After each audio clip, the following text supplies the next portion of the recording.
আসসালামু আলাইকুম, শুভ সন্ধ্যা। সকলকে স্বাগত জানাই আইট্রিপলি চুয়েট স্টুডেন্ট ব্রাঞ্চ কর্তৃক আয়োজিত 3 পর্বের আইট্রিপলি রেসপ্রো কম্প্রিহেন্সিভ রিসার্চ প্রোগ্রাম শীর্ষক ওয়ার্কশপের সর্বশেষ পর্বে। আজকে আমাদের ওয়ার্কশপের আলোচ্য বিষয় empowering research from tools to execution. আজকের সন্ধ্যার সঞ্চালক হিসেবে আমরা আছি আমি আনিকা তাহসিন পৃথি, ইলেকট্রিক্যাল এবং ইলেকট্রনিক ইঞ্জিনিয়ারিং ব্যাচের 22 ব্যাচের শিক্ষার্থী। এবং আমি জোনায়েদ হাসান সিফাত, ইলেকট্রিক্যাল এবং ইলেকট্রনিক ইঞ্জিনিয়ারিং বিভাগের 2022 ব্যাচের শিক্ষার্থী। আমরা আন্তরিকভাবে স্বাগত জানাই আমাদের সম্মানিত অতিথি নাহিয়ান বিন নূর ভাইকে। তিনি ইলেকট্রিক্যাল এবং ইলেকট্রনিক ইঞ্জিনিয়ারিং বিভাগের একজন গর্বিত অ্যালামনাস। বর্তমানে তিনি আমেরিকার স্বনামধন্য প্রতিষ্ঠান university of Arkansas for medical science UAMS এর অধীনস্থ institute for digital health and Innovations Rural Telehealth Evaluation Center RTECA intermediate data analyst হিসেবে কর্মরত আছেন। বর্তমানে মেশিন লার্নিং অ্যালগোরিদম ব্যবহার করে রোগ নির্ণয় এবং ওপিওয়েড ইউজ ডিসঅর্ডার থাকা রোগীদের মেডিকেশন ড্রপ আউট অথবা ওভারডোজের ঝুঁকি প্রেডিক্ট করা নিয়ে তিনি কাজ করছেন। এছাড়া তিনি টেলিমেডিসিন কিভাবে গ্রামীণ এলাকায় জরুরি বিভাগে যাওয়ার হার কমায় এবং ওষুধ প্রাপ্তির সম্ভাবনা বাড়ায় তা নিয়েও তিনি কাজ করছেন। তার সম্পাদিত একাধিক রিসার্চ পেপার বিভিন্ন কনফারেন্সে বেস্ট পেপার অ্যাওয়ার্ড পেয়েছে। সর্বশেষ ভাইয়ের আরো একটি পরিচয় আপনাদের জানিয়ে শেষ করছি। তিনি 2018-19 সেশনে আইট্রিপলি চুয়েট এসবি এর ব্রাঞ্চ চেয়ার হিসেবে অসাধারণ দক্ষতা এবং পেশাদারিত্বের সাথে নিজের দায়িত্ব পালন করেছিলেন। আজকের সেশনে আমরা তাকে আমাদের পাশে পেয়ে আনন্দিত এবং উচ্ছ্বসিত।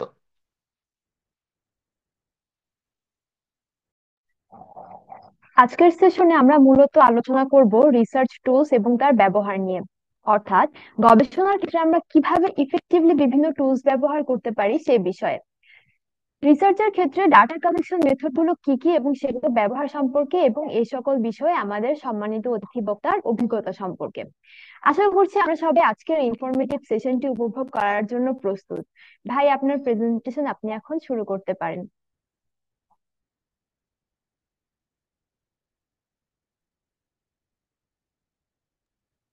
Uh, Thank you, Sifat এবং প্রীতি for the nice introduction. Uh, আমি প্রেজেন্টেশন শুরু শুরু করে দিব আজকে, বিশেষ কোনো কথা না বাড়িয়ে, কারণ আজকে মেইনলি ওয়ার্কশপের যে টাইটেল। আচ্ছা, আমার কথা শোনা যাচ্ছে তো না? জি ভাই। আচ্ছা, আর আমি স্ক্রিনে তো শেয়ার করা হয়েছে, স্ক্রিন কি দেখা যাচ্ছে? Just making sure.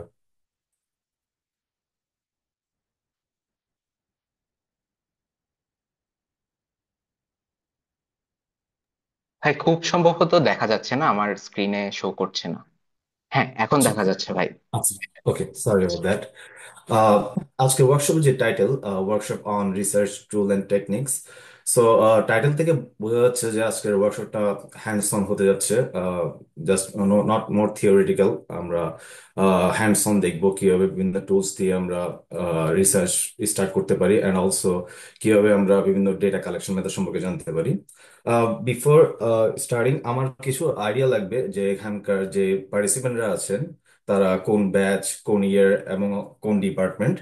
এই জন্য আমি একটা পোল ক্রিয়েট করছিলাম যেখানে ম্যাক্সিমাম 50 পার্টিসিপেন্ট পার্টিসিপেট করতে পারবে। So from that results, based on 50 participant, আমি ডিসিশন নিব কোন টুলস গুলা মোস্ট ইম্পর্টেন্ট। আমি যদি এখানে আমার বিভিন্ন টুলস সম্পর্কে ডিসকাস করব, বাট কোন টুলস সম্পর্কে ইন ডেপথ একটি বেসিক ইন্ট্রোডাকশন দেওয়া লাগবে, ওটা আমি ডিসিশন নিব আর কি। সো আমি পোলটা শেয়ার করছি সবার সাথে।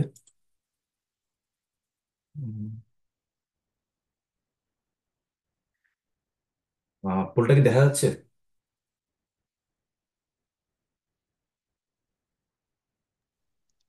জি ভাই, ক্লিয়ারলি ভিজিবল, কিউআর লিংক সহ।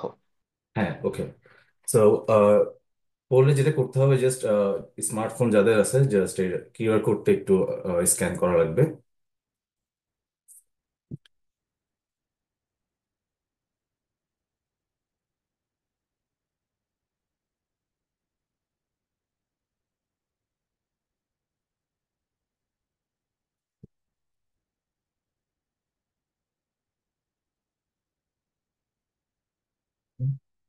And just QR code scan করে এখানে একটা লাইক বাটন পাওয়া যাবে, জাস্ট ওখানে ক্লিক করলে হবে, যাতে আমি বুঝতে পারি কতজন পার্টিসিপেট করছে আর কি। দেন আমি মুভ ফরওয়ার্ড করবো এটার সাথে। 16 পার্টিসিপেন্ট সোফার, 20।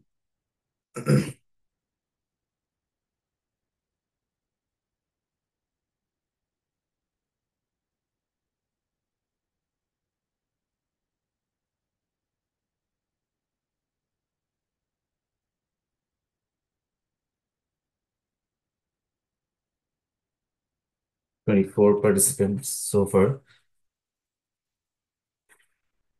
একটু আর্লি করার অনুরোধ করবো, কারণ শেষ করা লাগবে।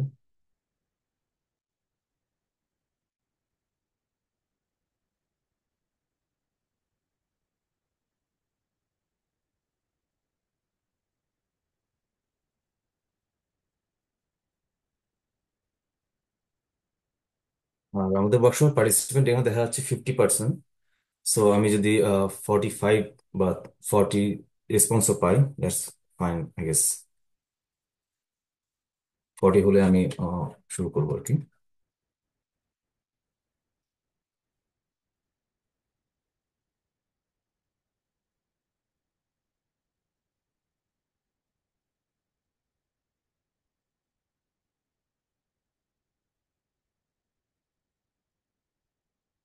আই গেস সবাই মোটামুটি পার্টিসিপেট করছে। দেন আমি নেক্সট কিছু কোয়েশ্চেন শেয়ার করব, ওগুলো আনসার করতে হবে একটু ওই সেম কিউআর কোডেই। So the first question is, কোন ডিপার্টমেন্টের স্টুডেন্ট এখানে আছে আর কি ম্যাক্সিমাম। যে যার ডিপার্টমেন্টের নামটা জাস্ট শর্টকাটে লিখে দিলে হবে।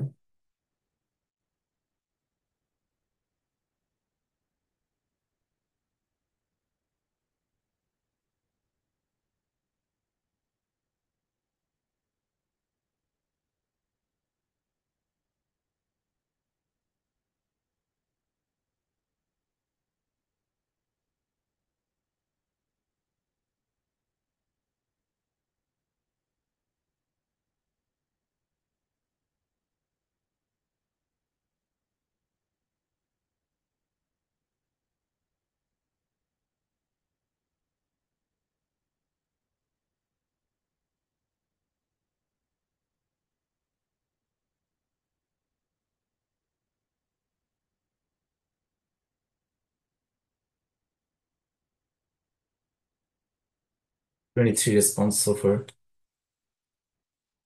ওকে, বেসড অন দিস দেখা যাচ্ছে আমাদের maximum triple E student, then CSC, then biomedical engineering, ET এর কিছু স্টুডেন্ট আছে। উম, 4টা। এটা কি নতুন ডিপার্টমেন্ট? ই ই- ই- নাকি ইলেকট্রিক্যালে ছিল? আই গেস এটাই ট্রিপল ই। মেকানিক্যালের আছে খুব অল্প সংখ্যক, সিভিল সিভিলের আছে কিছু। ওকে, মোটামুটি সব ডিপার্টমেন্টই আছে বেসিকলি।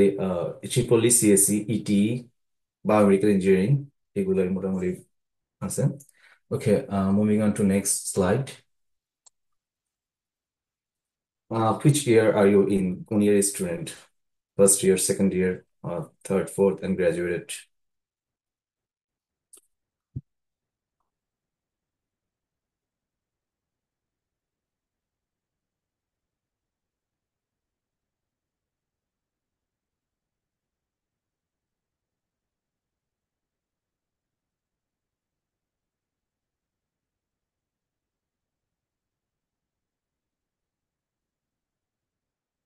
মোস্টলি দেখা যাচ্ছে সেকেন্ড এন্ড থার্ড ইয়ারের স্টুডেন্ট। ওকে,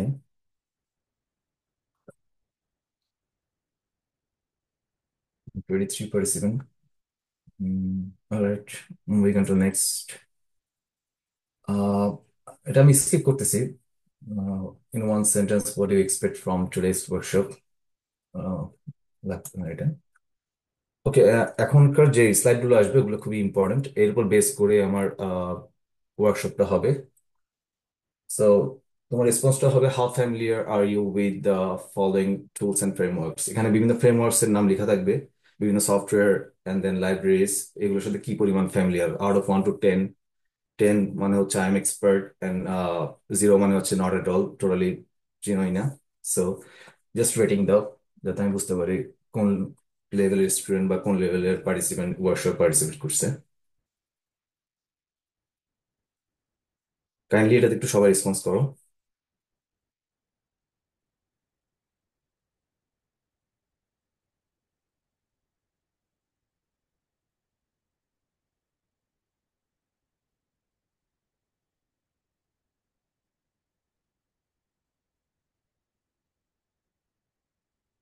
আর যারা পার্টিসিপেট করতে পারো না এখানে, তোমরা কমেন্টে চাইলে লিখে দিতে পারো কোন কোন টুলস অলরেডি ইউজ করছো এবং how you rate yourself out of 1 to 10।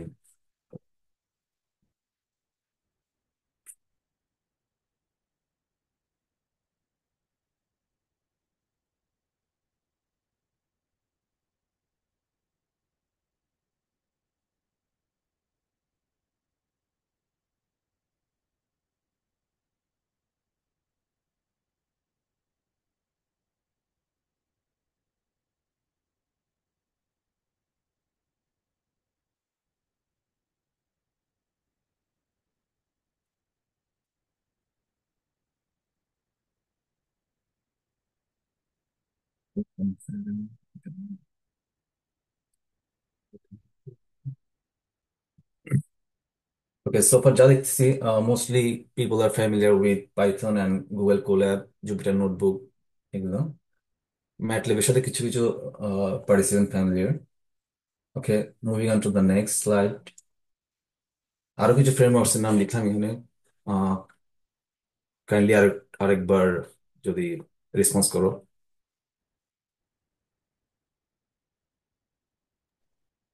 আর কিছু নতুন framework: Anaconda, Visual Studio Code, টেনসরফ্লো।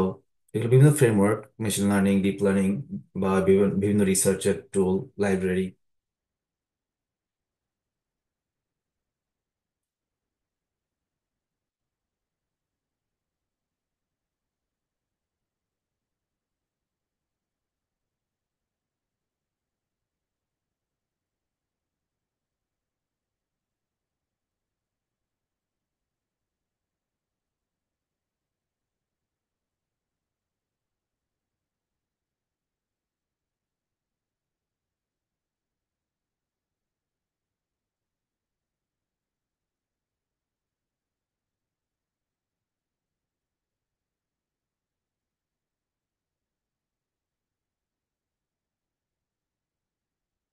দেখা যাচ্ছে ভিএস কোডে মোটামুটি সবাই কাজ করছে। আর একটা আইডি টাইপ, এখানে আমরা কোড লিখি। অ্যানাকোন্ডা একটা ন্যাভিগেটর, টেনসর ফ্লো আছে। Okay, next moving on. আর কিছু ফ্রেমওয়ার্ক এখানে দেখা, তাহলে আমাদের ইন্ট্রোডাকশন দেওয়া লাগবে। Mainly OpenCV, image image processing use করা হয়। দেন আর কি আছে, PyTorch, deep learning tool, Anaconda environment. Okay, moving on to next slide. আরো কিছু একটা ফ্রেমওয়ার্ক না, এটা জাস্ট পেপার পাবলিকেশনের কিছু টুল। কেগেলটা হচ্ছে কোড পাওয়া যায় ওখানে বিভিন্ন রকম।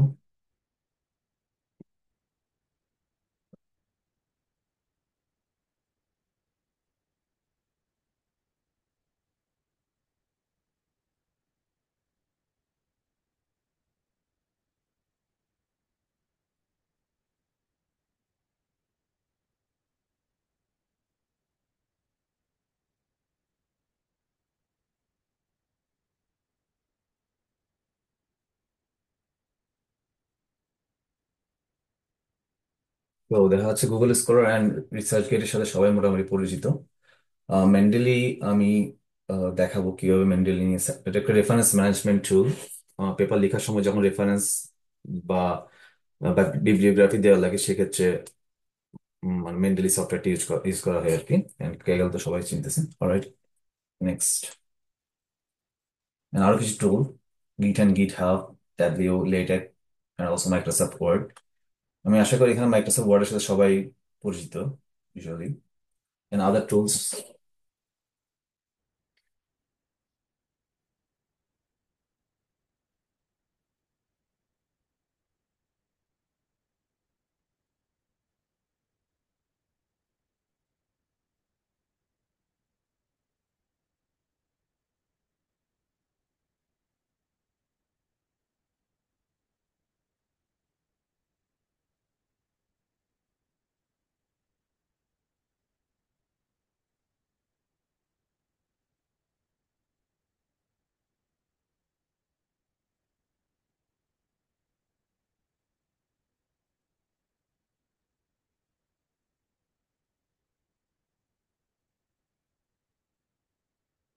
ওকে, thank you all for participating. আমার একটা রাফ আইডিয়া হলো কোন কোন টুল নিয়ে আমি কাজ ডিটেলসে কথা বলবো আজকে। অ্যান্ড এখানে যে সকল টুলস ফ্রেমওয়ার্কস তোমরা দেখছো, এসব নিয়ে মেনলি আমরা আজকে একটা ওভারভিউ দিব। যদি এখানে প্রত্যেকটা টুলের এক একটা সেশন যদি আমি ইন ডিটেলসে নিতে যাই, অনেক সময়ের ব্যাপার। এই জন্য ইন ডিটেলসে যাওয়া হবে না, জাস্ট কিছু টুল এর ইন্ট্রোডাকশন, বেসিক আইডিয়া এবং কিভাবে রিসার্চ ইউজ করা হয় এসব নিয়ে আলোচনা করব। Okay, thank you all. Let me start my presentation.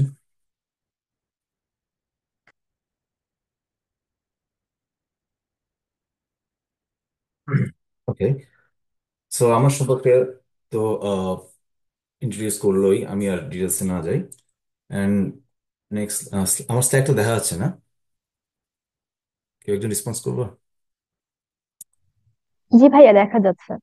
Okay, so আমি আজকে যা যা বলবো সবগুলো আমার পার্সোনাল অপিনিয়ন এবং পার্সোনাল এক্সপিরিয়েন্স থেকে বলা। আমার অর্গানাইজেশন বা পজিশন অফ মাই অর্গানাইজেশন কোনোভাবেই এর সাথে সম্পৃক্ত না বা কোনো কিছুই না, সবগুলো আমার পার্সোনাল এক্সপিরিয়েন্স থেকে বলা।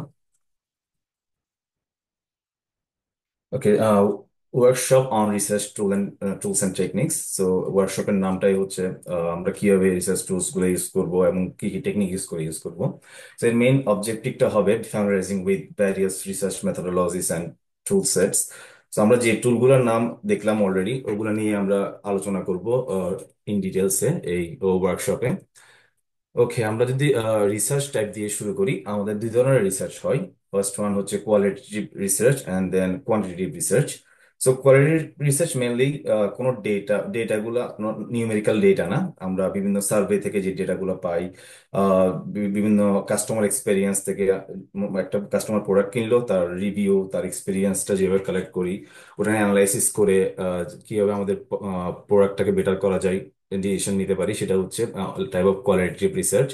এন্ড অলসো বিভিন্ন মেডিকেল ফর্মে, মেডিকেলে পেশেন্টের স্যাটিসফ্যাকশন যেটা হয়, এখানে একটা পেশেন্ট যখন একটা মেডিকেলে যায়, মেডিকেল থেকে ট্রিটমেন্ট নেওয়ার পর বাসায় আসার পর একটা ফর্ম তার কাছে চলে আসে, সে কতটুকু স্যাটিসফাইড সার্ভিসে, মেডিকেলের সার্ভিসে তারা জানতে চায়। সেটা হচ্ছে কোয়ালিটিভ রিসার্চ, ওই ডেটার উপর বেস করে। অ্যান্ড কোয়ান্টিটেটিভ রিসার্চ যেটা, সেটা মেনলি নিউমেরিক্যাল ডেটার উপর হয়। বিভিন্ন সিএসভি ফাইল, এক্সেল ফাইলে যে ডেটা সেট গুলো থাকে আমাদের, রোস কলাম, ওগুলোর উপর আমাদের প্রোগ্রামিং করে কাজ করা লাগে, ওগুলো হচ্ছে mainly quantitative research in short আর কি। আমি ডিরেক্টলি টুলসে চলে যাব। আমাদের এই যত রিসার্চ হয়, মোস্ট অফ দ্য রিসার্চ আমাদের ম্যাটল্যাব বা পাইথনে হয়। বিশেষ করে আমি ইলেকট্রিক্যাল এবং সিএসসি বা ইটি এর রিসার্চ নিয়ে কথা বলতেছি, বিকজ আমার ব্যাকগ্রাউন্ড ইলেকট্রিক্যাল, বা আমি মোস্টলি সিএস টপিক নিয়ে কাজ করি। আমার আজকের লেকচার পুরোটাই most probably bias toward CSC, triple E or ET. Sorry about that, প্রথম থেকে বলে দিচ্ছি। অন্যান্য ডিপার্টমেন্টের দিকে ম্যাক্সিমাম কথা আমি ইলেকট্রিক্যাল সিএসসি নিয়ে বলবো। সো ইলেকট্রিক্যাল সিএসসি ইটি এর যে সকল রিসার্চ টপিক বা টুলস আমরা ইউজ করি, তাকে যদি আমরা দুই ভাগে ভাগ করি, দেখা যাবে আমরা কেউ ইদার ম্যাটল্যাব ইউজ করতেছি, না হয় পাইথন ইউজ করতেছি। ম্যাটল্যাবে যা করা যায় মোটামুটি পাইথনেও সেম ভাবে করা যায়। ম্যাটল্যাবটা মোর সফিস্টিকেটেড। আর কেউ যদি আমাকে জিজ্ঞেস করে যে ম্যাটল্যাবে কি কি করা যায়, সো আমার তার কাছে কোশ্চেন হবে, ম্যাটল্যাবে করা যায় না এমন কিছু নাই। ম্যাটল্যাবে করা যায় নাকি, বিভিন্ন ধরনের ম্যাটল্যাব শুধু ইলেকট্রিক্যাল বা কম্পিউটার সায়েন্স স্টুডেন্ট ইউজ করে তা না। বিভিন্ন অন্যান্য department, bio informatics, mechanical, civil, বিভিন্ন ডিপার্টমেন্টের স্টুডেন্টরা রিসার্চের পারপাসে ম্যাটল্যাব ইউজ করে। যদিও ম্যাটল্যাব এমন একটা সফটওয়্যার যেটার কোনো একটা স্পেসিফিক টপিককেই এক একজন রিসার্চ করতে পারে। এমন না যে তোমাকে ম্যাটল্যাব জানতে হবে মানে ম্যাটল্যাব পুরোটা সম্পর্কে আইডিয়া থাকতে হবে। ম্যাটল্যাবে অনেক টুলস আছে যেগুলো তোমার না জানলেও হবে। Based on your research, your goal, তোমার ডিসাইড করতে হবে তুমি কোন টুলটা শিখবা। এখন ম্যাটল্যাবে অনেকে জিরো নলেজ নিয়ে আসতে পারে, যে ম্যাটল্যাবের সাথে জাস্ট নর্মাল ফ্যামিলিয়ারিটি আছে, জাস্ট দুই তিন লাইন কোড লিখতে পারে। এন্ড অলসো দুই তিনটা সফটওয়্যার নিয়ে কাজ করতে পারে। ম্যাটল্যাবে যে টুলস গুলো আছে, ওখান থেকে বিভিন্ন রিসার্চ করে তোমাকে বের করতে হবে যে কোন সফটওয়্যারটা তোমাকে মেনলি আকর্ষণ করতেছে। আমি যদি একটু ম্যাটল্যাবে ওয়েবসাইটে যাই, অফিসিয়াল ওয়েবসাইটে, তাহলে দেখবো। তুমি শেয়ার করি স্ক্রিন।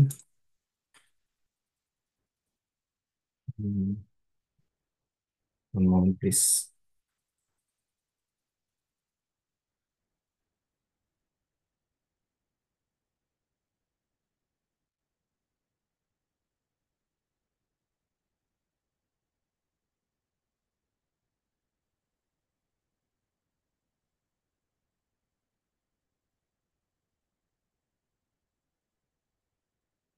এটা হচ্ছে ম্যাটল্যাবের অফিসিয়াল ওয়েবসাইট। তোমাদের ল্যাপটপে বা পার্সোনালি যে ভার্সিটি ল্যাপটপ অলরেডি ডাউনলোড করা থাকতে পারে ম্যাটল্যাব সফটওয়্যারটা। সো এখানে বিভিন্ন রকম সলিউশন আছে ম্যাটল্যাবের, কি কি টপিক নিয়ে কাজ করা যায় ম্যাটল্যাবে তা তোমাকে ডিসাইড করতে হবে। তো আমরা যদি সলিউশনে ক্লিক করি ম্যাটল্যাব ওয়েবসাইটে গিয়ে, ওরা বিভিন্ন ডোমেন নিয়ে কাজ করে। তোমার ডোমেইনটা কি তোমার নিজেকে খুঁজে বের করতে হবে। তুমি তুমি more interested towards artificial intelligence, তুমি মনে করো মেশিন লার্নিং ডিপ লার্নিং এর প্রতি ইন্টারেস্টেড। তো তুমি তখন এই যে এআই সফটওয়্যারটা আছে, টুলটা আছে, সেটা ইউজ করতে পারো। এবং ও কিভাবে ইউজ করে ম্যাটল্যাব এআই, এখানে বিভিন্ন ধরনের ইন্ট্রোডাকশন আছে, বিভিন্ন টিউটোরিয়ালস অলসো আছে ডিপ লার্নিং এর, কিভাবে ডিপ লার্নিং এ কাজ করতে হয় ম্যাটল্যাবে, ওটা একটু দেখতে হবে রিডিং করে। And then machine learning, reinforcement learning সবকিছু নিয়ে ডিটেলসে লেখা আছে। এটা হচ্ছে একটা ডোমেইন। একজনের পক্ষে আসলে সব ডোমেনে এক্সপার্ট হওয়া কখনোই সম্ভব না। তোমাকে ডোমেন ফিক্স করতে হবে কোন ডোমেনে তোমার ইন্টারেস্টটা বেশি। আর এখানে কোনো ডোমেন কঠিন বা কোন ডোমেন সহজ এমন কোনো কথা না। তোমার যেই রিসার্চ গোল, তোমার যে ডিপার্টমেন্ট, সেই অনুসারে তোমাকে আসলে ডিসাইড করতে হবে কোন টপিক নিয়ে তুমি কাজ করবো।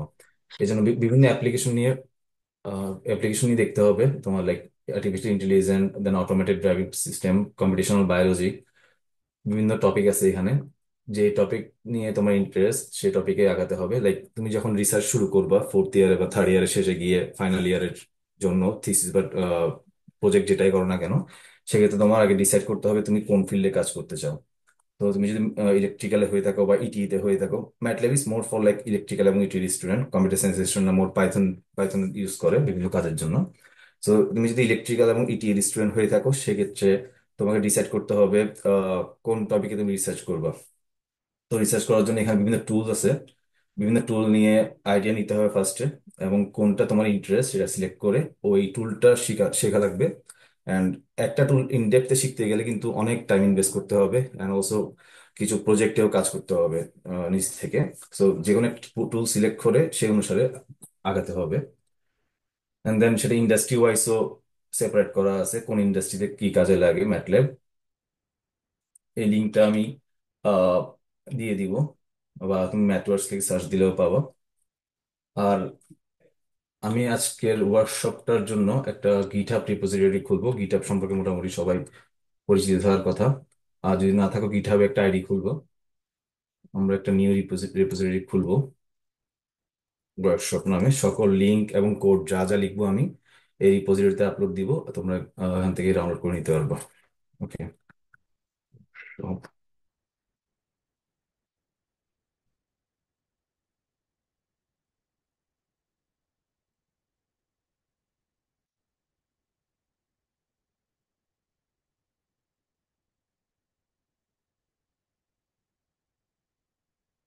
এই রিপোজিটরি লিঙ্কটা আমি চ্যাটে দিয়ে দিচ্ছি।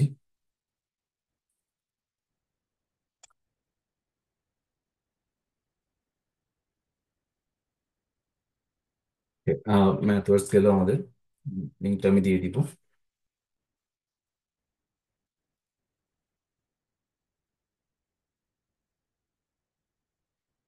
দেন দেন আমি এসে পাইথন নিয়ে, পাইথনে বিভিন্ন লাইব্রেরি সম্পর্কে একটু জানতে হবে। পাইথনের বেসিক যে প্রোগ্রামিংটা, পাইথনের যে বেসিক প্রোগ্রামিং, ওটা তো সবার আইডিয়া থাকতে হবে কিভাবে জাস্ট নর্মাল যে ডেটা স্ট্রাকচার অ্যালগোরিদম আছে, পাইথন কিভাবে নর্মাল ইউজ করা হয়, লাইক লিস্ট, ডিকশনারি, ওগুলো সব বেসিক জিনিস। On top of those things আমাকে কিছু লাইব্রেরি সম্পর্কে স্পেসিফিকলি জানা লাগবে। যেমন নামপাই আছে, পাইন্ডাস লাইব্রেরি আছে, ম্যাটপ্লটলিব আছে ভিজুয়ালাইজেশনের জন্য। আমরা একটা লাইব্রেরি দেখবো ডিটেলসে in my upcoming slides. And then Proteus. Proteus তো মেনলি আমাদের লাগে ইলেকট্রিক্যাল ইঞ্জিনিয়ারিং এর জন্য, বিশেষ করে সার্কিট ডিজাইনের যে ব্যাপারগুলো আছে, সার্কিট ডিজাইন বা পিসিবি লেআউট করা। এন্ড দেন সার্কিট সিমুলেশনের যে কাজগুলো আমাদের করতে হয় আমরা যখন স্টার্ট করি ইলেকট্রিক্যালে, ফার্স্ট ইয়ার যখন থাকি বা সেকেন্ড ইয়ার যখন থাকি, আমরা দেখা যায় বিভিন্ন রেজিস্ট্যান্স এন্ড দেন ভোল্টেজ দিয়ে কারেন্ট মেজার মেজার করি, এটা ফার্স্ট ইয়ারের জন্য। সেকেন্ড ইয়ারে যখন উঠি দেখা যায় আমাদের বিভিন্ন সেন্সর বা বিভিন্ন সেন্সর নিয়ে আইডিয়া নেওয়া শুরু হয়, like LDR sensor, temperature sensor. এসব সেন্সর কিভাবে সার্কিটে ইমপ্লিমেন্ট করে আমরা ডিসপ্লে দেখতে পারি কত temperature, some kind of basic project. এইসব প্রজেক্ট যখন আমরা হাতে কলমে করি, এইগুলো আমরা সিমুলেশনেও করতে পারি। কত ভোল্টেজ দিব, কত, এগুলো অলরেডি জানার কথা যারা এখানে ইলেকট্রিক্যালে আছে। ইভেন সিএসসি তে বা ইটি তেও যারা আছে তারাও আহ, কিছু সার্কিটের বেসিক কোর্স সেন্সর নিয়ে পড়ালেখা করার কথা। এন্ড দেন থার্ড ইয়ারে যারা আছে তাদের একটা কোর্স থাকার কথা, measurement and instrumentation I guess. ওই কোর্সেও কিছু সেন্সর নিয়ে পড়ালেখা করানো হয়। সো ওই যে সেন্সর গুলো আছে ওগুলো আমরা সিমুলেশন করে রান করতে পারি প্রোটিয়াস যে সফটওয়্যারটা আছে ওটা দিয়ে। তো এখানে মেনলি পিসিবি ডিজাইনিং এর কাজে ব্যবহার করা হয়, দেন লেআউট ডিজাইন করে ওটাতে প্রিন্ট করা। এগুলোরও একটা ডিটেলস এর ওয়ার্কশপ লাগে ভালোভাবে দেখানোর জন্য। আমি জাস্ট এখানে ইন্ট্রোডাকশন দিচ্ছি। Okay, এই সকল টুল নিয়ে আমি ইন ডিটেলস এ কথা বলবো: Jupyter notebook, Google Colab, Anaconda, and then Visual Studio Code, and also some libraries. ফার্স্টে আসি আমরা জুপিটার নোটবুক। জুপিটার নোটবুক জিনিসটা কি?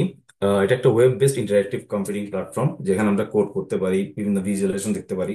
অর্থাৎ যা কোড লেখার সাথে সাথে সেটা এক্সিকিউট হয়ে হয়ে আসবে এবং আমি বিভিন্ন রকম দেখতে পারবো, মানে রিয়েল টাইমে আর কি।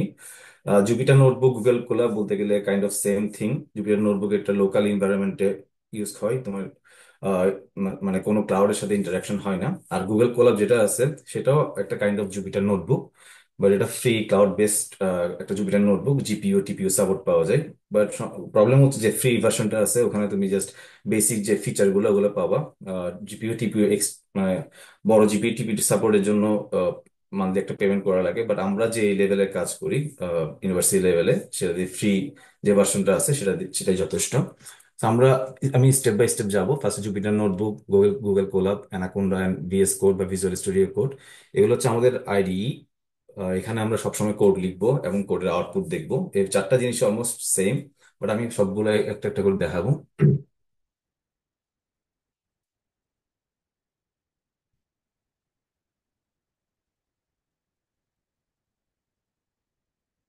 ফার্স্ট আমরা দেখবো জুপিটার নোটবুক।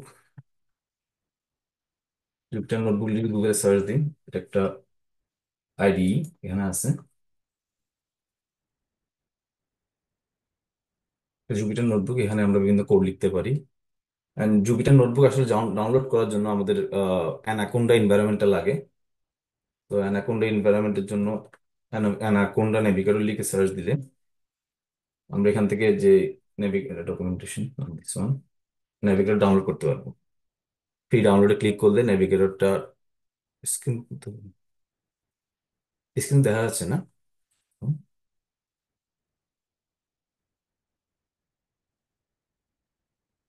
স্ক্রিন দেখা যাচ্ছে আমার? জি, দেখা যাচ্ছে।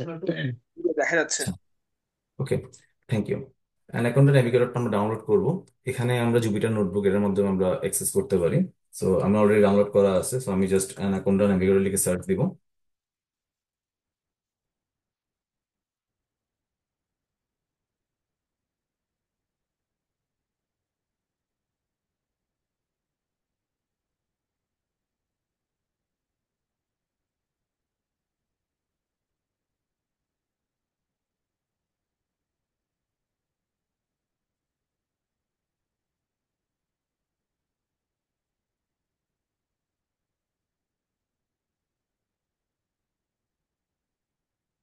কোনো একটা কারণে আমার অ্যানাকোন্ডা নেভিগেটর কাজ করতেছে না। আহ,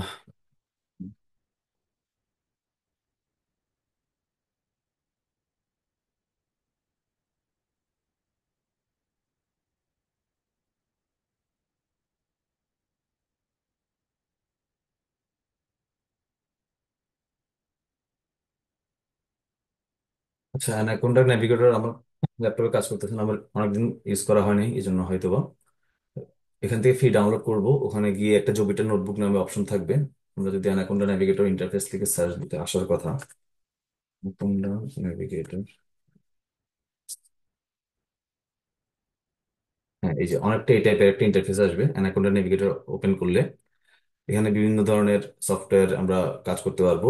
বেসিক্যালি আমরা নোটবুক নিয়ে কাজ করি। এখানে এই যে এই ধরনের একটা স্ক্রিন আসবে রাইট হ্যান্ড সাইডে, যেটা দেখা যাচ্ছে।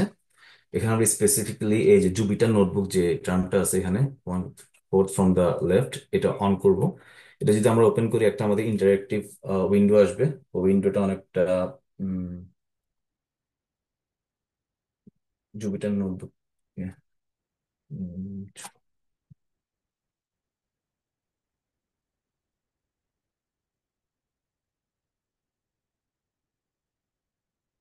এরকম হবে। এখানে আমরা প্রত্যেকটা লাইনে কোড এক্সিকিউট করতে পারবো, এন্ড দেন ওই কোডটা যদি রান করি সেখানে আমাকে আউটপুট দেখাবে।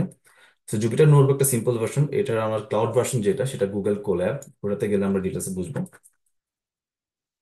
কোল্যাব সার্চ দিলেই চলে আসবে গুগলে। সো আমরা এখানে নিউ নোটবুক একটা নিব।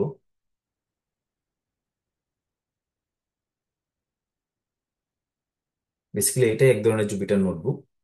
আমরা এখানে যে কোনো কোড লিখতে পারি, প্রিন্ট টু,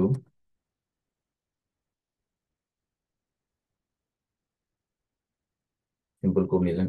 এটা মেনলি পাইথনের উপর বেস করে এই পুরো নোটবুকটা। বিভিন্ন কোড আমরা এখানে লিখে রান দিলেই আমাদের আউটপুটটা এখানে দেখাবে। সো এটা হচ্ছে আমাদের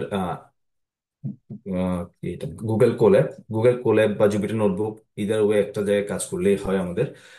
যদি আমরা জুপিটার নোটবুকে কাজ করতে যাই, আমাদের লোকাল মেশিনে কাজ করব, অ্যান্ড যে কোড লিখবো এবং যে ডেটা সেট আমার থাকবে, দুটা জিনিসই একই ফোল্ডারে রেখে আমার কোডগুলো রান করতে হবে। অ্যান্ড গুগল কোল্যাবে যদি আমি কাজ করতে চাই, আমরা ইদার এখানে ফাইল আপলোড দিতে পারি আমার পিসি থেকে, যে ডেটা সেটটা নিয়ে আমি কাজ করব, আর আমি আমার গুগল ড্রাইভটাও কানেক্ট করতে পারি। গুগল ড্রাইভ কানেক্ট করে আমরা ডেটা সেট ইম্পোর্ট করতে পারি গুগল ড্রাইভ থেকে। এটা হচ্ছে আমাদের বড় ডেটা সেট নিয়ে যখন আমি কাজ করি, লাইক ডিপ লার্নিং নিয়ে যখন কাজ করি, তখন গুগল কোল্যাবটা হচ্ছে আমাদের জন্য এফিশিয়েন্ট। আর যখন আমরা ছোট ডেটা সেট নিয়ে বা আমাদের সিম্পল ক্যালকুলেশনের জন্য যখন কাজ করি, সেক্ষেত্রে আমাদের জুপিটার নোটবুক বা লোকাল মেশিন যেটা ইউজ করি সেটাই আমাদের জন্য এফিশিয়েন্ট হয় আর কি। সো অ্যানাকোন্ডা হচ্ছে একটা এনভায়রনমেন্ট বা ন্যাভিগেটর বলতে পারি আমরা, যেখানে জুপিটার নোটবুক যেমন আর একটা ল্যাঙ্গুয়েজ, ওটা বিভিন্ন ধরনের সফটওয়্যার থাকে যেগুলো আমরা ডিরেক্টলি ইউজ করতে পারি। এবার আসলে আমরা ভিজুয়াল স্টুডিও কোড, আমি মোস্টলি ভিএস কোড ইউজ করি। এখানে আমাদের বিভিন্ন পাইথন কোড, বিভিন্ন ল্যাঙ্গুয়েজের কোড লিখতে পারি, সি প্লাস প্লাস বা বিভিন্ন ধরনের কোড লেখা যায় বিভিন্ন ল্যাঙ্গুয়েজের উপর। And also they have Jupyter নোটবুকও আছে তাদের, তো জুপিটার নোটবুকও আমরা ইউজ করি। তো আমরা যদি ভিএস কোড লিখে সার্চ দিই, এটা ডাউনলোড করা খুবই ইজি। জাস্ট ডাউনলোড করে নিলেই আমাদের সিস্টেমে চলে আসবে। And এটাকে ইনস্টল করতে হবে রেগুলার ওয়েতে।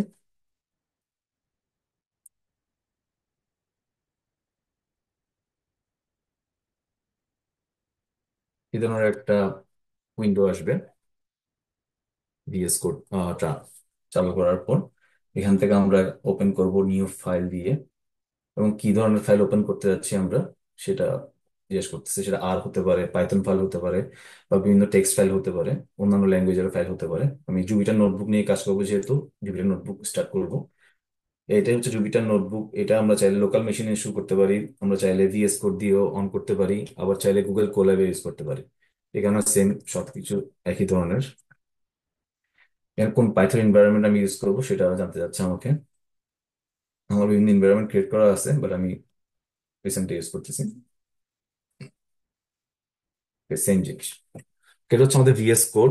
তো Jupyter notebook, Google Colab, Anaconda, VS Code মোটামুটি সবগুলাই একই জিনিস। এটা একটা টুলস যেটা আমরা ইউজ করব বিভিন্ন কোড লেখার জন্য, এবং ডেটা সেট রিড করে ওখান থেকে আমরা আউটপুট পাওয়ার জন্য এই টুলগুলো ইউজ করি। এবার আসি আমরা কিছু লাইব্রেরি নিয়ে আলোচনা করব পাইথনের, যেগুলো আমাদের ডেটা অ্যানালাইসিস এর কাজে লাগে। বিভিন্ন ধরনের ডেটা হতে পারে, সেটা টেবিলের ডেটা, দেন ইমেজ ডেটা, অলসো বিভিন্ন সিকোয়েন্স ডেটা এই ক্ষেত্রে কাজে লাগে। সেটা আমাদের NumPy, pandas, matplotlib, scikit learn, বিভিন্ন ধরনের পাইথন লাইব্রেরি আছে। আমি ওয়ান বাই ওয়ান নিয়ে কথা বলবো পাইথন লাইব্রেরি নিয়ে।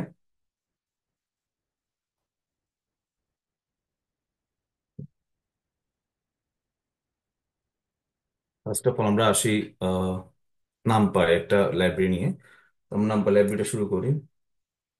নামপাই লাইব্রেরি স্টার্ট করার জন্য আমাদের ইম্পোর্ট করা লাগবে লাইব্রেরিটা। নামপাইটা পাইথনের একটা লাইব্রেরি যেটা ম্যাথমেটিক্যাল ক্যালকুলেশন করা হয়, অ্যারে অ্যারে বিশেষ করে।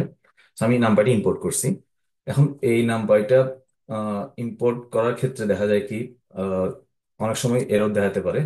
যারা নতুন ফার্স্ট টাইম ইউজ করতেছে সফটওয়্যারটা, যদি কারো এরর দেখায়, সেক্ষেত্রে জাস্ট নামপাই লাইব্রেরিটা ইনস্টল করে নিতে পারো। বা যে কোনো লাইব্রেরি যখন আমরা ইম্পোর্ট করব, ইম্পোর্ট নামপাই বা যে কোনো পাইথন লাইব্রেরি ইম্পোর্ট করার সময় যদি আমি এই ধরনের এরর দেখি, নো মডিউল ফাউন্ড ফাউন্ড টাইপের এরর দেখি, সেক্ষেত্রে আমরা ওই লাইব্রেরি বা যেটাই এরর দেখাবে সেক্ষেত্রে আমরা ইনস্টল করে নিব। পিপ ইনস্টল নামপাই লিখে দেন রান দিব। অলরেডি আমার ইনস্টল করা আছে, দেখাবে requirement already satisfied something. Requirement already satisfied দেখাবে যদি ডাউনলোড অলরেডি করা থাকে, আর যদি না থাকে এটা ডাউনলোড হবে। ওকে, আমরা গিট হাব একটা রিপোজিটরি খুলছিলাম কিছু সময় আগে, এই যে আজকের ওয়ার্কশপের জন্য। এখানে আমরা বিভিন্ন কোড আপলোড দিব। গিট হাবের সাথে কিভাবে কানেক্ট করতে হয়, আমাদের ভিএস কোড, এটা খুবই ইম্পর্টেন্ট একটা জিনিস। গিট হাবে আমাদের কোড করার পর ওগুলো আপলোড রাখা দরকার। বিভিন্ন সময় দেখা যায় আমরা যখন লোকাল মেশিনে কোড রাখি, কোড হারাই যায় বা পরবর্তীতে আর পাওয়া যায় না। কিন্তু গিটহাব এমন একটা জায়গা যেখানে আমাদের কোডগুলো রাখলে পরবর্তীতে আমরা এক্সপ্লোর করতে পারবো। সো গিটহাবের সাথে আমার ভিএস কোডে কানেক্ট করাটা খুবই ইম্পর্টেন্ট। কিভাবে কানেক্ট করবো, এখানে দেখা যাচ্ছে সোর্স কন্ট্রোল নামে একটা বাটন আছে এই জায়গায় লেফটে। তো এখানে আমরা চাইলে এই রিপোজিটরিটা এখানে নিয়ে আসতে পারি আমার লোকাল মেশিনে। এই জন্য আমার যেটা করা লাগবে, এখান থেকে এটা কপি করে নিতে হবে। গিটহাব HTTP লিঙ্কটা কপি করে নিলাম। ক্লোন রিপোজিটরি দিব, ক্লোন ফ্রম গিটহাব। এটা আমার অলরেডি গিটহাবটা কানেক্ট করা আছে, এই জন্য আমার সবই যে সকল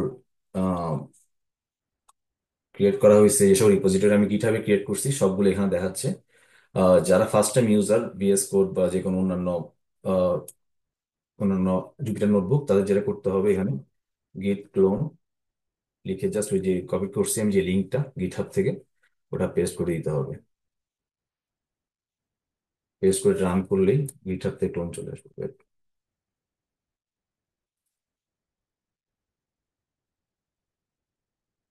ক্লোন হয়ে গেছে অলরেডি, হচ্ছে টাইম লাগবে একটু।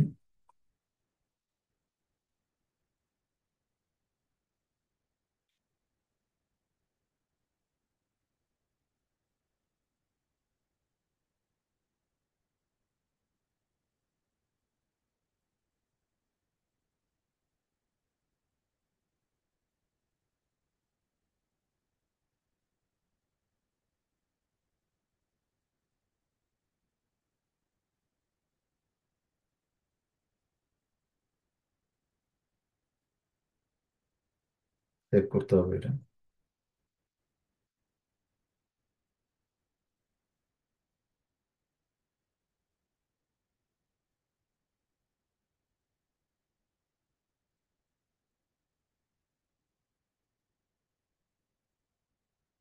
ওকে, আমাদের গিটহাবে যে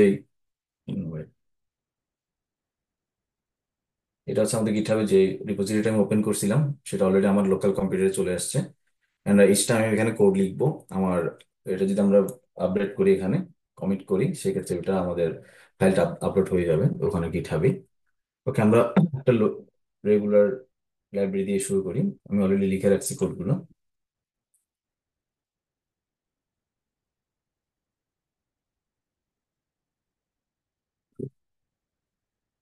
এটা হচ্ছে নামপাইয়ের বেসিক ইন্ট্রোডাকশন।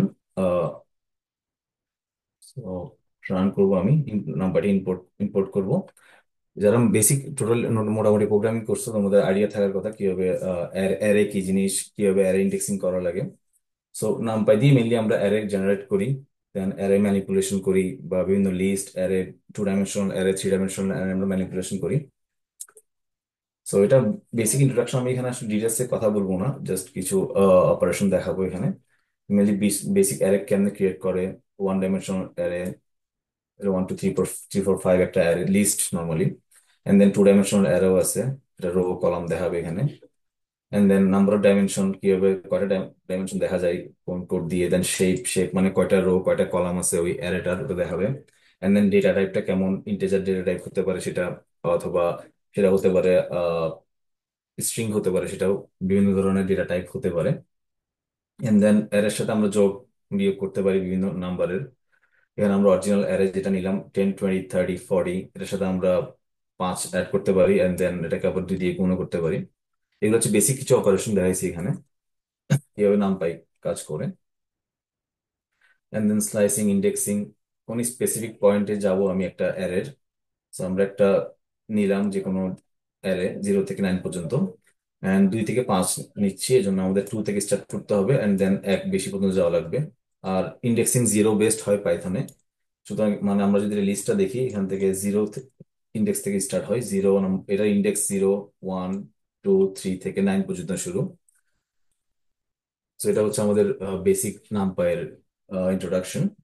এই কোডগুলো আমি দিয়ে দিব, আমরা পরবর্তীতে গিয়ে ডিটেলস দেখতে পারবো। এন্ড দেন পান্ডাস যে লাইব্রেরিটা আছে ওটা দিয়ে নাম্বার দিতে বললাম, আমরা বিভিন্ন অ্যারে ম্যানিপুলেশন করি, ম্যাথমেটিক্যাল অপারেশন করি, বেসিক অ্যালজেব্রা যে অপারেশন গুলো আছে ওগুলো করি। পান্ডাস দিয়ে আমরা কি করি, পান্ডাসে যে ডেটা সেট আমরা ইউজ করি আমাদের রিসার্চের জন্য, আমরা ডেটা কালেক্ট করলাম মনে করো বিভিন্ন সোর্স থেকে। ডেটা সোর্স আমি নিয়ে আলোচনা করব নেক্সট সামনে, কিভাবে ডেটা কালেক্ট করতে হয় এবং কিভাবে ডেটা সেট নিয়ে কাজ করা লাগে। সো এই ডেটা সেট নিয়ে কাজ করার ক্ষেত্রে পান্ডাসটা খুবই ইম্পর্টেন্ট রোল প্লে করে আর কি। কিভাবে ডেটা সেট ম্যানিপুলেশন করতে হয়, ডেটা ক্লিন করতে হয়, কারণ কোনো একটা ডেটা নিয়ে ফাইনাল ডিসিশন আসার আগে, কোনো মডেল অ্যাপ্লাই করার আগে একটা কমপ্লিট ডেটা সেট হতে হয়। ডেটা সেটটা যদি ভালো না হয়, একটা রিসার্চের ডেটা, ডেটাটাই হচ্ছে মেইন, ডেটা কালেকশন বা ডেটা প্রসিজারটা যদি ভালো না হয়, সেক্ষেত্রে আমাদের research outcome kind of zero. So আবার আমাদেরকে রিসার্চটা শুরু করতে হবে ডেটা কালেকশনের মাধ্যমে। সো আমাদের ডেটা কালেকশনটা খুবই ইম্পর্টেন্ট, এবং ডেটা কালেকশন করার পর ডেটা ক্লিন করাটা আরো বেশি ইম্পর্টেন্ট। ডেটা ক্লিন করে দেন হচ্ছে মডেলিং করা বা ডিসিশনে আসা, এটা খুবই অল্প সময়ের কাজ। ডেটা ক্লিনিংটাই আমাদের মোস্ট ইম্পর্টেন্ট টপিক আর কি। আমরা যে কোনো ডেটা সেট কিভাবে আপলোড করতে পারি পান্ডাসে, ডেটা ফ্রেম বলে এটাকে, কিভাবে ডেটা ফ্রেমে দিতে পারি। বিভিন্নভাবে ডেটা ফ্রেম ক্রিয়েট করা যায়, বাট আমরা রিয়েল ওয়ার্ল্ডে বা বিভিন্ন প্রজেক্টে কিভাবে ডেটা সেট ক্রিয়েট করি বা ডেটা সেট আপলোড করি সেটা আমরা একটু দেখবো। আমরা একটা এক্সেল ফাইল অন করি, একটা র্যান্ডম ডেটা সেট বানাবো।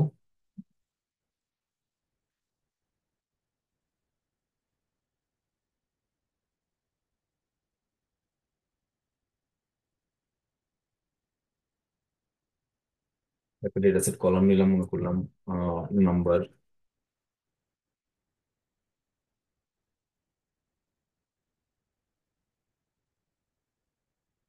দেন নিলাম এজ সাপোজ,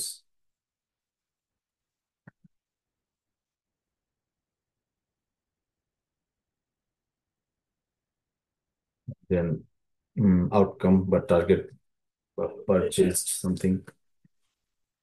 পারচেস 1 মিন পারচেস করছে, 0 মিনস করা নেই, এই টাইপের কিছু একটা। হুম।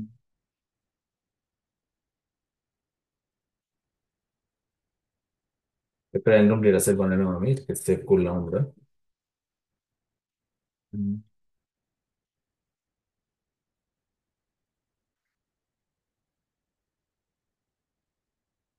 এই ডেটা সেটটা সেম ফোল্ডারে আমাদের সেভ করতে হবে। এই ফোল্ডারে আমাদের অন্যান্য ফাইলগুলো আছে, ওখানে আমি সেভ করলাম। এবং নাম কি দিলাম, বুক এক্সেল এক্সেল রিনাম করতে হবে, বাট আমি এই নাম দিয়ে লিখে দিচ্ছি। আসছে এই জায়গায়, এই যে চলে আসছে সেম ফোল্ডারে। এখানে আমরা এই বোর্ড ফোল্ডারটা পান্ডাসে সেভ করলাম। ওকে, এটার নাম দিলাম আমরা বুক এক্সেল এক্সেস দিয়েছিলাম। বুক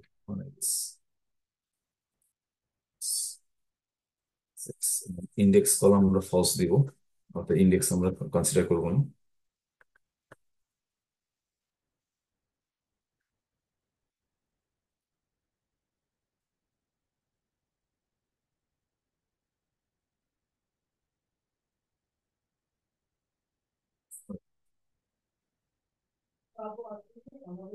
এটি ইম্পোর্ট করা লাগবে, ইন্ডেক্স কল। আমাদের ডেটা সেটটা চলে আসছে প্যান্ডাস ডেটা ফ্রেমে। আমরা এখন দেখতে পারবো বেসিক কিছু কমান্ড লিখে। ডেটা সেট হেড দিলে আমরা প্রথম কিছু রো দেখতে পারবো। এটা আমাদের ডেটা সেট, যে আমি অলরেডি ক্রিয়েট করছি, ওখান থেকে পুল করছি ডেটা সেটটাকে। আরো কিছু এখানে লেখা আছে, ডিএফ লিখেছে, নেমটা একটু চেঞ্জ করা লাগবে। যে নেম নামে সেভ করছি সেই নামটাই পাওয়া লাগবে।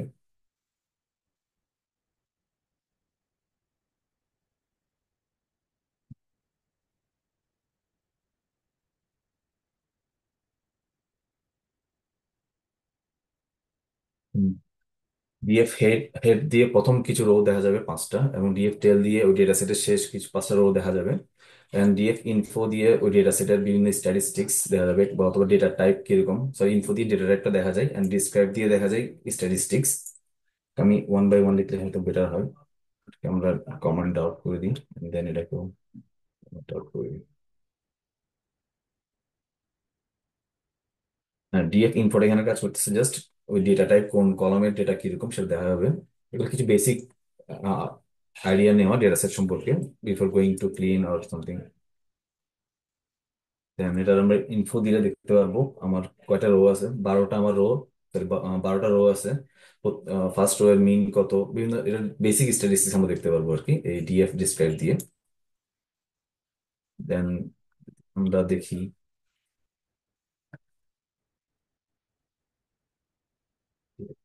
সরি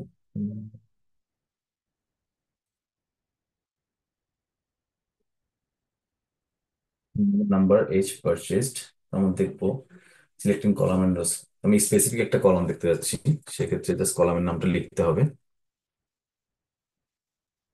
নাম্বার, ওকে, রো বা ইন্ডেক্স। আমি পরে দেখতেছি, এটা করি।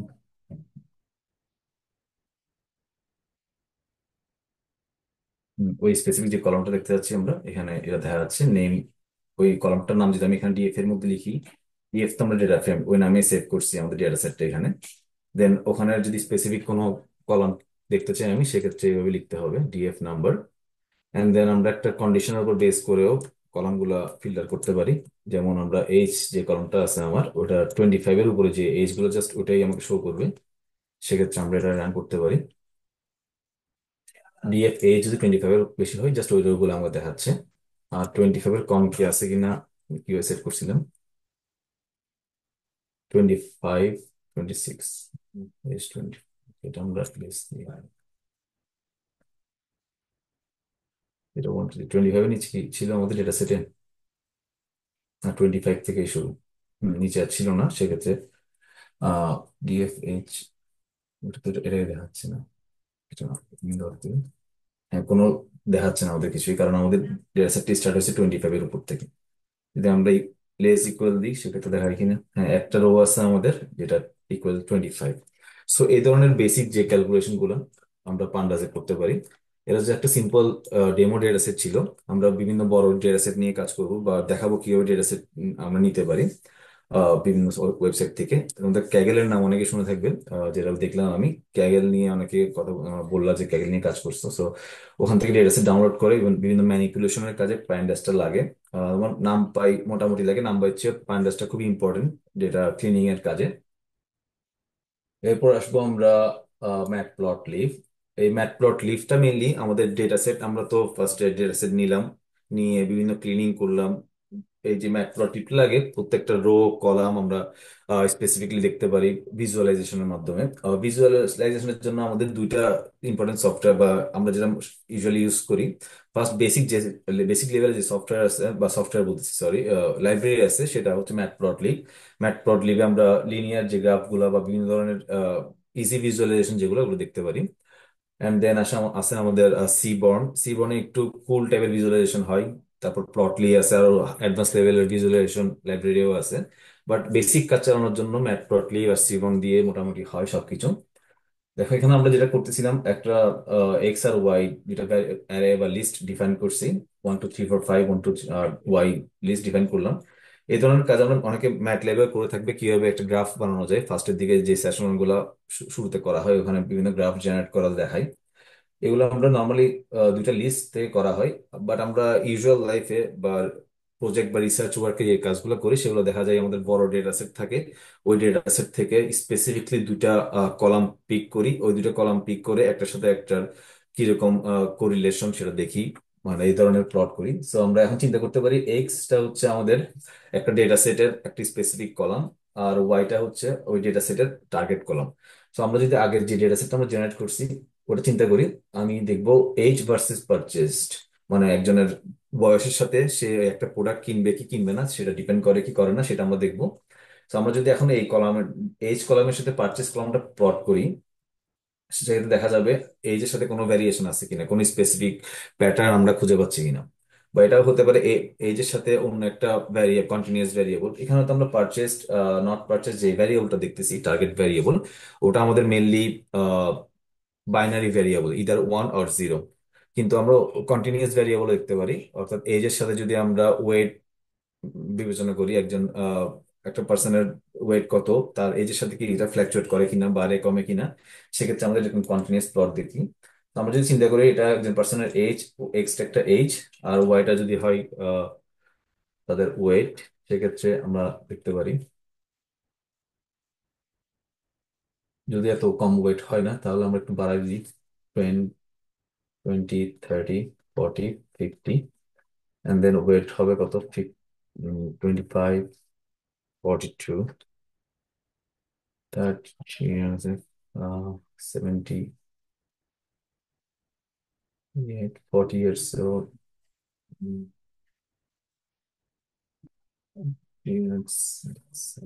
সো এটা যদি দেখি আমরা, প্লট করার পর দেখা যাবে এই ধরনের একটা প্লট আসতেছে। অর্থাৎ এক্স এক্সিস আমরা আমাদের এক্স এক্সিস আমরা কি দিলাম, আমরা দিলাম এজ, এটা এখানে নাম চেঞ্জ করে দিতে পারি, অ্যান্ড ওয়াই এক্সিস এ দিলাম আমরা ওয়েট। তো আমাদের এজ ভার্সেস ওয়েট একটা প্লট আমরা দেখতে পারবো যে কোনো ডেটা সেটের জন্য।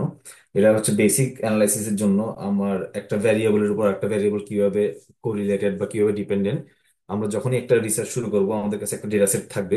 সেক্ষেত্রে আমরা প্রত্যেকটা ভ্যারিয়েবলের সাথে আমরা যে ভ্যারিয়েবলটা প্রেডিক্ট করতে যাচ্ছি বা যে ভ্যারিয়েবলটা আমাদের দেখতে যাচ্ছি, সেক্ষেত্রে আমাদের দেখতে হবে ওই ভ্যারিয়েবলের সাথে প্রত্যেকটা যে ডিপেন্ডেন্ট ভ্যারিয়েবল গুলো আছে, সরি ইন্ডিপেন্ডেন্ট ভ্যারিয়েবল গুলো আছে, তার কি পরিমাণ ইনফ্লুয়েন্স আছে, কোনো স্পেসিফিক ইজি রিলেশনশিপ আছে কিনা, লিনিয়ার রিলেশনশিপ আছে কি কিনা, নাকি অন্য মানে কোনো রিলেশনশিপই নেই। অনেক সময় দেখা যায় কোনো রিলেশনশিপ নেই, একটা বাড়তেছে কমতেছে, ঠিক ঠিকানা নেই কোনো।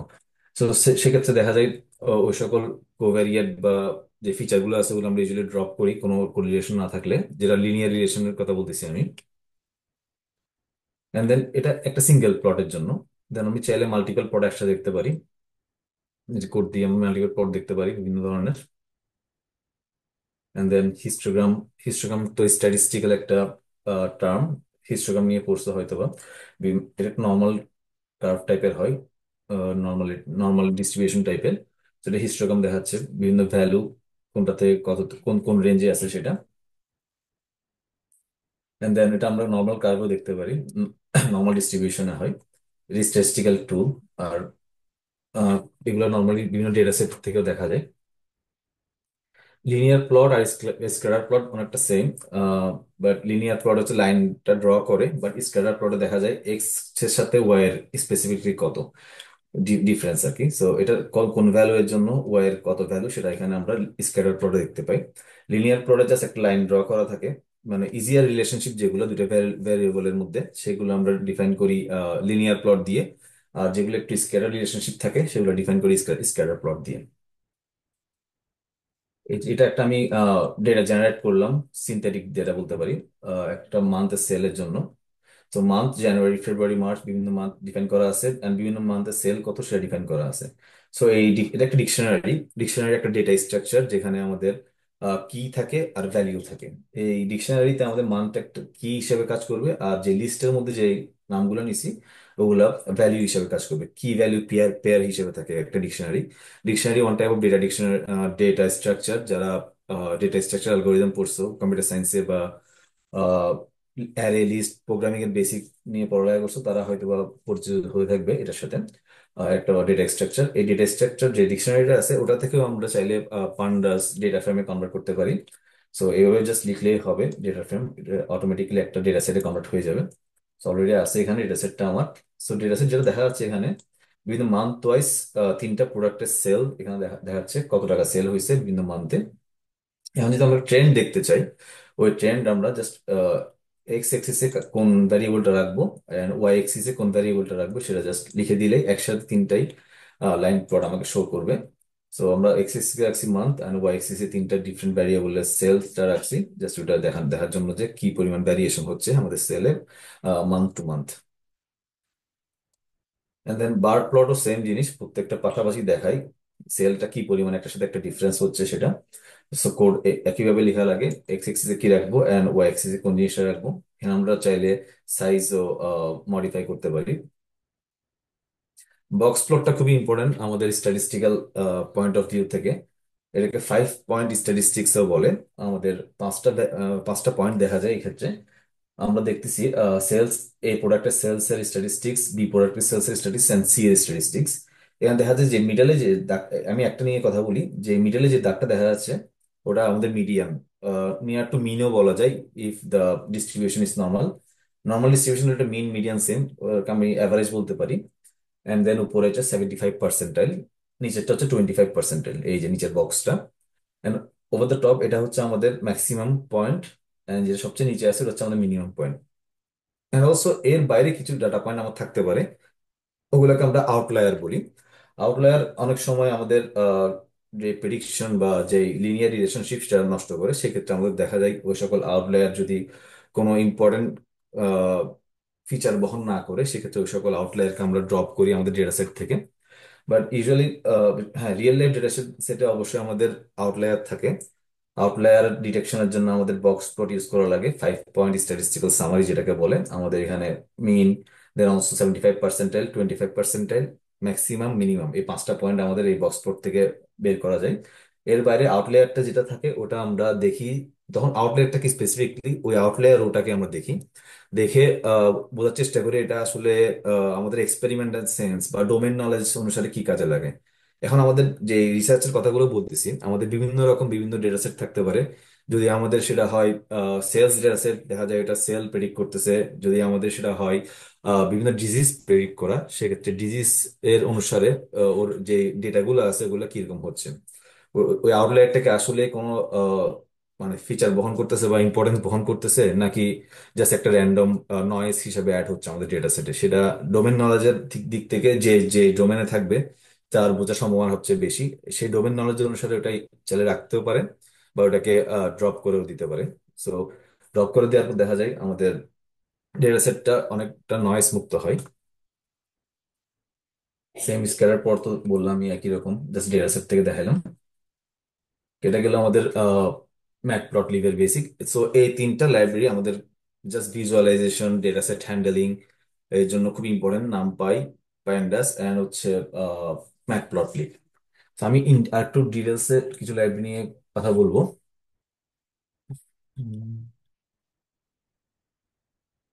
ওকে, আমরা এখন দেখলাম Jupyter notebook, Google Colab, Anaconda আর ভিজুয়াল স্টুডিও কোড। সবগুলো একই ধরনের কাজ করে, যার যেটা প্রেফারেন্স। অনেকের ভিজুয়াল স্টুডিও কোড ভালো লাগে তাই ওটা ইউজ করে, বা অনেকের গুগল কোলাবে কাজ করতে ইচ্ছা করে, কারণ হচ্ছে ড্রাইভের সাথে খুবই, গুগল ড্রাইভের সাথে খুবই ইজিলি ডেটা সেটকে মার্জ করা যায়, জাস্ট পুল করে রান করলেই হয়। সেক্ষেত্রে অনেকে আবার গুগল কোলাব পছন্দ করে। And এই যে ফ্রেমওয়ার্ক গুলো দেখা যাচ্ছে এখানে, TensorFlow, PyTorch, scikit-learn, Keras and OpenCV, এই 5টা ডিফারেন্ট ডিরেকশনে যায়। যেমন টেনসর ফ্লো আর পাইটর্চ হচ্ছে আমাদের ডিপ লার্নিং এর জন্য সোলোলি ইউজ করা হয়। আমরা চাইলে এটাকে টেবুলার ডেটা সেটে ইউজ করতে পারি, বিভিন্ন সিএসভি এক্সেল ফাইলেও, বাট ওই ক্ষেত্রে আমার ডেটা সেটটা হিউজ হওয়া লাগবে। 200-300 রো নিয়ে ডিপ লার্নিং ইউজ করাটা আইডিয়াল না আর কি। কম রো বা ডেটা সেটের সাইজ যদি ছোট হয়, সেক্ষেত্রে আমাদের সাইকিট লার্ন ইউজ করাটাই better in case of machine learning, if you want to predict something. And then কেরাসও একটা টেনসর ফ্লো এর উপরে ইউজ করা হয়, high high level neural network API. And then OpenCV সম্পর্কে আমি দেখলাম অনেকে বললো তারা ফ্যামিলিয়ার না। ওপেন সিভিটা হচ্ছে বেসিকলি আমাদের ইমেজ প্রসেসিং এর কাজে লাগে। ইমেজ আসলে তেমন কিছু না, ইমেজটা হচ্ছে একটা 3 ডাইমেনশনাল অ্যারে। প্রত্যেকটা পিক্সেল থাকে ইমেজে। ইমেজটাকে আমরা যে জুম করে দেখি, আমি ব্ল্যাক এন্ড হোয়াইট ইমেজ নিয়ে কথা বলি, ওই ইমেজটা বিভিন্ন পিক্সেলে ডিভাইডেড। পিক্সেল, প্রত্যেকটা পিক্সেল 0 থেকে 255 পর্যন্ত হতে পারে। Just think as like black and white. So একটা পিক্সেলের ভ্যালু যদি 0 হয়, তাহলে ওই পয়েন্টটা বা ওই কালারটা হবে 0, সরি, ব্ল্যাক। আর ওই পিক্সেলের ভ্যালু যদি হোয়াইট হয়, 255 হয়, মানে হাইয়েস্ট পয়েন্ট পর্যন্ত পৌঁছে যায়, সেক্ষেত্রে ওই পিক্সেলের ভ্যালু হবে 255 বা হোয়াইট কালার আর কি। সো ব্ল্যাক এন্ড হোয়াইট চিন্তা করি আমরা। তো 0 থেকে 255, 255 টু ম্যাক্সিমাম ভ্যালু হোয়াইট, আর জিরোটা হচ্ছে ব্ল্যাক। সো প্রত্যেকটা পিক্সেল এই 0 থেকে 255 এর মধ্যে যে কোনো একটা ভ্যালু হয়। অ্যান্ড এই ভ্যালুর যে কম্বিনেশনটা আছে, ওই কম্বিনেশনের মাধ্যমে বিভিন্ন কন্ট্রাস্ট হয়, ব্ল্যাক হোয়াইট। অ্যান্ড ব্ল্যাক হোয়াইটের মাঝামাঝি একটা কালার থাকে, যেমন 120 পিক্সেল ভ্যালু। আমার মনে করো 0 থেকে 255 তো আমাদের রেঞ্জ, 120 পিক্সেল ভ্যালু হতে পারে, 125 পিক্সেল ভ্যালু হতে পারে। এই ডিফারেন্ট পিক্সেল ভ্যালুর কম্বিনেশনে অনেকগুলো পিক্সেল যখন আমি পাশাপাশি বসাবো, সেক্ষেত্রে দেখা যাবে আমাদের বিভিন্ন একটা শেড আসতেছে ছবির মধ্যে। এন্ড ওই ব্ল্যাক এন্ড হোয়াইট ইমেজটাই বিভিন্ন শেডের রিফ্লেকশনে আমাদের চোখে আসে, এন্ড আমরা ওটাকে বলতে পারি একটা ইমেজ। এখন এটা আমরা কিভাবে অ্যানালাইসিস করব? একটা আমি ছবি ক্লিক করছি, এই ছবি তো আসলে পিক্সেল পিক্সেল গুলো এত ছোট যে আমি দেখতে পারবো না, বা আমার চোখে কখনো মেজার করা সম্ভব না এই পিক্সেলের ভ্যালু কত। এখন আমরা যদি কম্পিউটারে ইম্পোর্ট করি এন্ড ওপেন সিভি দিয়ে ইম্পোর্ট করি ইমেজটাকে, এন্ড বলি যে কোন কোন পয়েন্টে কোন পিক্সেলের ভ্যালু কত, ওটি স্পেসিফিকলি একটা অ্যারেতে কনভার্ট করবে, টু ডাইমেনশনাল অ্যারেতে। সো অ্যারের মধ্যে কোন পয়েন্টের ভ্যালু কত ওখানে অলরেডি সে নিবে, এবং ওই বিভিন্ন অ্যারের ভ্যালু চেঞ্জ করে, এলিমেন্টের ভ্যালু চেঞ্জ করে সে বিভিন্ন ইমেজটাকে ম্যানিপুলেশন করবে। আমি এতক্ষণ কথা বললাম ব্ল্যাক এন্ড হোয়াইট ইমেজ নিয়ে, এবার আসি কালার ইমেজ। কালার ইমেজে বেসিক্যালি তিনটা কালার থাকে, অর্থাৎ তিনটা লেয়ার থাকে 0 থেকে 255 এর মধ্যে, রেড, গ্রিন অ্যান্ড ব্লু, তিনটা লেয়ার। এন্ড আমরা জানি এই তিনটা লেয়ারের সমন্বয়ে বিভিন্ন ধরনের কালার গঠিত হয়। এন্ড প্রত্যেকটা লেয়ার বা প্রত্যেকটা কালারের, red colour, blue and green, এই প্রত্যেকটা কালারের আবার 0 থেকে 255 পর্যন্ত থাকে। এই 0 থেকে 255 পর্যন্ত ভ্যালু, পিক্সেল ভ্যালু আমরা চেঞ্জ করে রেড এর বিভিন্ন শেড পাবো, দেন ব্লু এর বিভিন্ন শেড পাবো, অ্যান্ড অলসো গ্রিন এর বিভিন্ন শেড পাবো। সব শেড যদি 255 হয়, তাহলে ওই ইমেজটা হোয়াইট ইমেজ হবে, টোটালি হোয়াইট। অ্যান্ড ওই সব ভ্যালুর ভ্যালু যদি 0 0, সব পিক্সেলের ভ্যালু, সব পিক্সেল সব লেয়ার, আমি আবার বলি তিনটা লেয়ার, রেড, গ্রিন, ব্লু, প্রত্যেকটা লেয়ারে পিক্সেল ডিভাইডেড, ছোট ছোট স্কোয়ার, সবগুলো পিক্সেল। ওই পিক্সেলের ভ্যালু 0 থেকে 255 পর্যন্ত হতে পারে। ওকে, সো এই তিনটা লেয়ারের কম্বিনেশনে আমাদের বিভিন্ন কালার ইমেজ পাওয়া যায়। এন্ড ওই ইমেজ গুলো আমাদের পাইথন বা ওপেনসিভি যে সফটওয়্যারটা আছে ওটা দিয়ে আমরা ইউজ করি বা বিভিন্ন অ্যানালিসিস করি। এই ইমেজ প্রসেসিংটা আমরা চাইলে ম্যাটল্যাবেও করতে পারি, ওপেনসিভিতেও করতে পারি। ম্যাটল্যাবে মোর লাইক ইজিয়ার আর কি একটু করা, কারণ অলরেডি যে টুলস আছে, image acquisition tool and image processing tool, ওগুলা দিয়ে আমরা ডিটেলসে দেখি। জাস্ট ওটা একটা kind of user interface. Just ইমেজটা আমরা আপলোড করব, অ্যান্ড জাস্ট কিছু ক্লিক করার মাধ্যমে ওই ইমেজের স্পেসিফিক যে প্রসেসিং, বিভিন্ন ধরনের পিক্সেল ভ্যালু আমরা পাবো। ওটা মোর ইজিয়ার, যারা ম্যাটল্যাবে ইন্টারেস্টেড তারা ইমেজ প্রসেসিং কাজগুলো ম্যাটল্যাবে করতে পারো। আর যারা পাইথনে মোর কমফোর্টেবল, তাদের জন্য ওপেন সিভি শেখা লাগবে ইমেজ ইমেজ প্রসেসিং এর জন্য, যারা ইমেজ প্রসেসিং করতে চাও। তো আমাদের কিছু লিংক আমি শেয়ার করব ইমেজ প্রসেসিং এর জন্য। এই সবগুলো লাইব্রেরির বিভিন্ন টিউটোরিয়াল আছে ক্যাগেলে। তো ক্যাগেল থেকে যদি একটা পড়তে চাও, পড়ে দেখতে চাও, স্পেসিফিকলি প্রত্যেকটা লাইব্রেরি সম্পর্কে ইন্ট্রোডাকশন পাবো। আমি একটু যাবো ওখানে।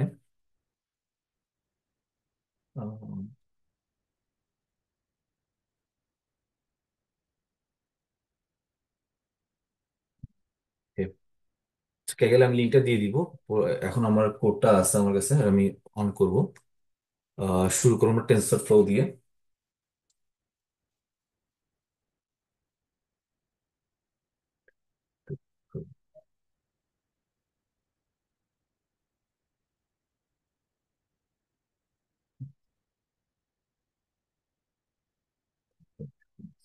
আচ্ছা, ওপেন সিভি নিয়ে কথা বলতেছি না, আমি ওপেন সিভিটা আগে শুরু করি।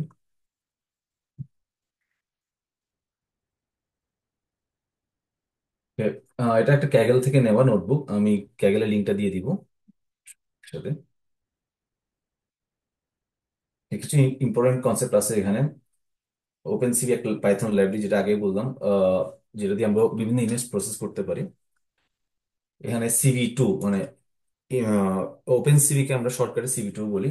পাইথনে ইম্পোর্ট CV2 দিলেই ওপেন সিভি ইম্পোর্ট হয়ে যাবে। যদি কারো নো মডিউল ফাউন্ড এরর দেখায়, ওই যে আগে যেটা দেখাইছিলাম, পিপ ইনস্টল CV2 করতে হবে। দেন এখানে যেহেতু বলছিলাম ইমেজটা একটা অ্যারে, বেসিক্যালি পিক্সেলের অ্যারে, 2 ডাইমেনশনাল। আর আমরা দেখলাম অ্যারের বিভিন্ন অপারেশনের জন্য, অ্যারে মাল্টিপ্লিকেশন অ্যাড করার জন্য আমরা আমাদের নামপাই লাইব্রেরিটা লাগে পাইথনের। তো আমরা নামপাইটা ইম্পোর্ট করলাম। অ্যান্ড ভিজুয়ালাইজেশনের জন্য, ইমেজটাকে যদি ভিজুয়ালাইজ করতে চাই আমরা, বেসিক ভিজুয়ালাইজেশনের জন্য আমরা ম্যাটপ্লটলিব লাগে আমাদের। এই জন্য যে তিনটা লাইব্রেরি আমাদের প্রয়োজন, আমরা ওগুলা ইম্পোর্ট করছি। And এটা হচ্ছে ইমেজ প্যাথ। এটা যদি আমরা রান করি, এখন এটাকে আমাকে এরর থ্রো করবে, কারণ আমার এটা কারেক্ট পাথ না। যেটা করতে হবে আমাদের, একটা যে কোনো একটা ইমেজ সিলেক্ট করা লাগবে নিজের পিসিতে। ওখানে গিয়ে এখান থেকে মনে করো ইমেজটা এই জায়গায় আছে, ওখান থেকে জাস্ট এখানে ক্লিক করে কপি করে ওই জায়গায় পেস্ট করে দিতে হবে, ইমেজের যেই সোর্সটা আর কি। এখানে দিয়ে দিলে আমার ওই ইমেজটা লোড হয়ে যাবে। তো ওরা আমি আগে থেকে রান করা নোটবুকটা নিছি, এটা একটা জুপিটার নোটবুক। তো ওখানে এই ইমেজটা কি করা ছিল, মানে ওই লিঙ্ক যে পাথটা দেওয়া আছে ওটা ওই ইমেজের প্যাথ। তো আমরা আই এম রিড মানে হচ্ছে ওই ইমেজটাকে আমরা রিড করবো। অ্যান্ড ফার্স্ট যে ইয়াটা আছে, লেয়ারটা আছে, সেটা আমরা নিচ্ছি। তো অ্যান্ড ফার্স্ট লেয়ারটা নিয়ে ওটাকে আমরা আবার convert the colour from BGR to RGB for displaying using Matplotlib. তো আমাদের ওই ইমেজ যেটা আমরা রিড করছি, এখানে যে ইমেজটা আপলোড দিছি, তোমরা চাইলে এটা অন্য ইমেজ দিয়ে করতে পারো, বিভিন্ন অপারেশন ওপেন সিভির। এটা হচ্ছে আমাদের ইমেজ দেখাচ্ছে। অ্যান্ড এই ছবিটাকে আমরা বিভিন্ন স্কেলে কনভার্ট করতে পারি। তিনটা কালার স্কেল আছে মেনলি, RGB, তারপর সাইল্যাব, আর একটা একটা যেন খেয়াল নাই আমার এখন। সাইল্যাব একটা স্কেল আছে, RGB, hue saturation value, HSV colour scale. HSV, RGB আর একটা সাইল্যাব নামে তিনটা কালার স্কেল। ওই তিনটা কালার স্কেল আমরা কনভার্ট করতে পারি। ফার্স্টে ওরা যেটা করছে, RGB to grey scale convert করছে। সো CBT কালার, এখানে CBT colour to RGB to grey, অর্থাৎ আমাদের যে গ্রিন ব্লু মানে কালার ইমেজ আছে, ওই কালার ইমেজ থেকে আমাদের গ্রে স্কেল ইমেজে কনভার্ট করছি। এখন আমাদের এখানে কনভার্ট করার প্রয়োজন কেন? তো অনেক সময় দেখা যায় আমাদের অবজেক্ট ডিরেকশনে কাজ লাগে। তোমাদের ইমেজ প্রসেসিং এ আমাদের দুই তিন ধরনের কাজ আছে। ফার্স্ট অফ অল হচ্ছে আমাদের পিক্সেলটা জানা লাগে, কত পিক্সেল, পিক্সেলের উপর বেস করে একটা ডিজিজ ডিটেকশন বা কোন একটা জিনিস ডিটেকশন করা লাগে। যেমন আই ইমেজ থেকে যখন আমি এনিমিয়া ডিটেক্ট করি, সেখানে আমার কালার অনেক বড় ইম্পর্টেন্ট ফ্যাক্টর প্লে করে। আমার দেখতে হবে কালার গ্রেডিয়েন্টটা কিরকম, সেক্ষেত্রে আমার তিনটা লেয়ারই কাজ করবে। কিন্তু যখন আমি একটা কোনো অবজেক্ট ডিটেক্ট করি বা কোনো এজ ডিটেকশন করি কোনো একটা ইমেজের, সেক্ষেত্রে আমাদের কালার তেমন একটা ম্যাটার করে না। যেমন এই ইমেজ থেকে যদি আমি এই ক্যাটটাকে ডিটেক্ট করতে যাই, বা ক্যাটের এজ ডিটেকশনটা যদি আমি ডিটেক্ট করতে যাই, এই যে যে কালার গ্রেডিয়েন্টটা ডিফারেন্সটা, এখানে আমাদের কালারের কোনো ইম্প্যাক্ট নাই। এটা যে কালার হোক না কেন, আমি যদি ব্ল্যাক এন্ড হোয়াইটও কি করি, কনভার্ট করি, সেক্ষেত্রে দেখা যায় আমরা এজ ডিটেকশনটা ইজিলি করতে পারি। সো এই ক্ষেত্রে আমাদের যে এজ ডিটেকশনের প্রজেক্ট গুলো থাকে বা অবজেক্ট ডিটেকশনের যে প্রজেক্ট গুলো থাকে, সেক্ষেত্রে আমাদের কালার তেমন একটা ইম্পর্টেন্ট রোল প্লে করে না। এই জন্য আমরা ইউজুয়ালি ওগুলোকে গ্রে স্কেল ইমেজে কনভার্ট করি। তো এটাকে আমরা বিভিন্ন ধরনের পিক্সেলের সমন্বয়ে গঠিত বললাম। এটা বিভিন্ন পিক্সেল কালার থাকে, এই পিক্সেল ডিফারেন্সের মাধ্যমে আমরা এটাকে এজ ডিটেকশন করতে পারি। প্রত্যেকটা পিক্সেলের ভ্যালু, যেমন এই যে ব্ল্যাক পোর্শনটা দেখা যাচ্ছে, এখানে সবগুলা পিক্সেল, এখানে কিন্তু অনেকগুলো পিক্সেলের সমন্বয়ে গঠিত। ঠিক আছে, এই প্রত্যেকটা পিক্সেলের ভ্যালু হচ্ছে ব্ল্যাক টাইপের দেখা যাচ্ছে কালারটা, দ্যাট মিনস এটা নট এক্স্যাক্টলি ব্ল্যাক, তার মানে এই পিক্সেলগুলোর ভ্যালু এক্স্যাক্টলি জিরো না, but near to zero something হবে, হতে পারে 30 40 সামথিং। আবার এই যে পার্টটা দেখা যাচ্ছে, এই বিড়ালের সামনের পার্টটা টোটালি হোয়াইট, এখানটা বলতে পারি এটা এখানকার সকল পিক্সেলের ভ্যালু নিয়ার টু 255 হতে পারে, সেটা পিওর 250 253 সামথিং। আর এই যে গ্রেডিয়েন্ট মাঝখানে দেখা যাচ্ছে, এটা সাম হোয়ার বিটুইন ব্ল্যাক এন্ড হোয়াইট, তো এর ভ্যালু হতে পারে নিয়ারলি 120। তুমি চাইলে এটাকে ইয়াতে কনভার্ট করে, অ্যারেতে কনভার্ট করে দেখতে পারো এই স্পেসিফিক পয়েন্টের পিক্সেল ভ্যালুটা কত। দেন কালার ইমেজের তিনটে স্কেল বললাম। এন্ড দেন বিভিন্ন ধরনের কনভার্সন এখানে করা যায়। ইমেজ চ্যানেল দিলাম, ব্লু চ্যানেল। এবার স্পেসিফিক চ্যানেল গুলা খুঁজতেছেন। যেহেতু আমার ইমেজটা কালার ইমেজ ছিল, যেহেতু প্রত্যেকটা কালার ইমেজের তিনটা মাস্ট লেয়ার থাকে, রেড, ব্লু অ্যান্ড গ্রিন। এই কোডের মাধ্যমে জাস্ট আমরা দেখতেছি ব্লু লেয়ার, জাস্ট ব্লু চ্যানেলটা কাজ করবে, বাকি দুইটা করবে না। সেক্ষেত্রে ছবিটাকে এরকম দেখায়। শুধু গ্রিন চ্যানেল কাজ করলে এরকম দেখায়, আর রেড চ্যানেল কাজ করলে এরকম দেখায়। যখন আমি তিনটাকে একসাথে একটার উপর একটা বসাবো, তোমরা চাইলে প্রিন্ট করে দেখতে পারো, প্রিন্ট করে একটার উপর একটা বসালে অরিজিনাল ছবিটা দেখা যাবে। কিন্তু স্পেসিফিকলি আলাদা আলাদা করে করে যখন দেখা যায়, তখন রেড গ্রিন ব্লুটা মানে ডিফারেন্টলি দেখা যায় আর কি। এটাকে একসাথে করলে আলটিমেটলি যে ইমেজটা আমার ছিল ইনিশিয়ালি, ওটাই আমরা দেখতে পারি। অ্যান্ড দেন মার্জিং ইমেজ, এগুলো বেসিক কিছু অপারেশন ওপেন সিভির। কোনো প্রজেক্ট শুরু করার আগে তোমার মনে করি ইন্টারেস্ট আছে ইমেজ প্রসেসিং এ, কোনো ইমেজ প্রসেসিং এর প্রজেক্ট শুরু করার আগেই এই নোটবুকটা একটু গো থ্রু করবা, কিভাবে ইমেজ নিয়ে কাজ করতে হয়, কিভাবে ইমেজ হ্যান্ডেল করতে হয়। যেহেতু তুমি ইমেজ প্রসেসিং এর কোনো প্রজেক্ট করবা, সেহেতু একটা ইমেজ নিয়ে নিশ্চয়ই কাজ করবে না, অনেকগুলো ইমেজ থাকবে তোমার কাছে। ওই ইমেজ গুলাকে ওয়ান বাই ওয়ান প্রসেসিং করা লাগবে। প্রসেস করার পর দেন রিসার্চের কাজে করতে হবে। And অনেক সময় দেখা যায় পিক্সেল ভ্যালুটা এক্সট্রাক্ট করা লাগে। যেমন তুমি মনে করো কালার ডিটেক্ট করবা কোনো, বা অ্যানিমিয়া ডিটেক্ট করার একটা প্রজেক্টের কথা বলি আমি। সেক্ষেত্রে যদি আমরা সিম্পল ওয়েতে চিন্তা করি, একটু রেডিশ টাইপের যদি চোখের ছবি হয়, সেক্ষেত্রে কনজাংটিভার ছবি হয়, সেক্ষেত্রে তার ব্লাড হিমোগ্লোবিন অনেক বেশি, মানে বড় টাইপের আছে। আর যদি একটু ফ্যাকাশে টাইপের ফেক টাইপের হয় চোখের কনজাংটিভার ইমেজটা, সেক্ষেত্রে তার হিমোগ্লোবিন লেভেল কম। সাপোজ এটা ইয়া করলাম, তো সেক্ষেত্রে আমার পিক্সেল ভ্যালুটা মোস্ট মোস্ট ইম্পর্টেন্ট। আমি দেখবো কি, ছবিটা তুললাম, ছবি থেকে টোটাল রেড পিক্সেলের ভ্যালু কতটুকু আমরা এক্সট্রাক্ট করলাম। তো এরপর অ্যাভারেজ করে নিলাম, অ্যাভারেজ করে ওটা আমরা রাখলাম এবং বললাম ওর এনিমিয়া নাই।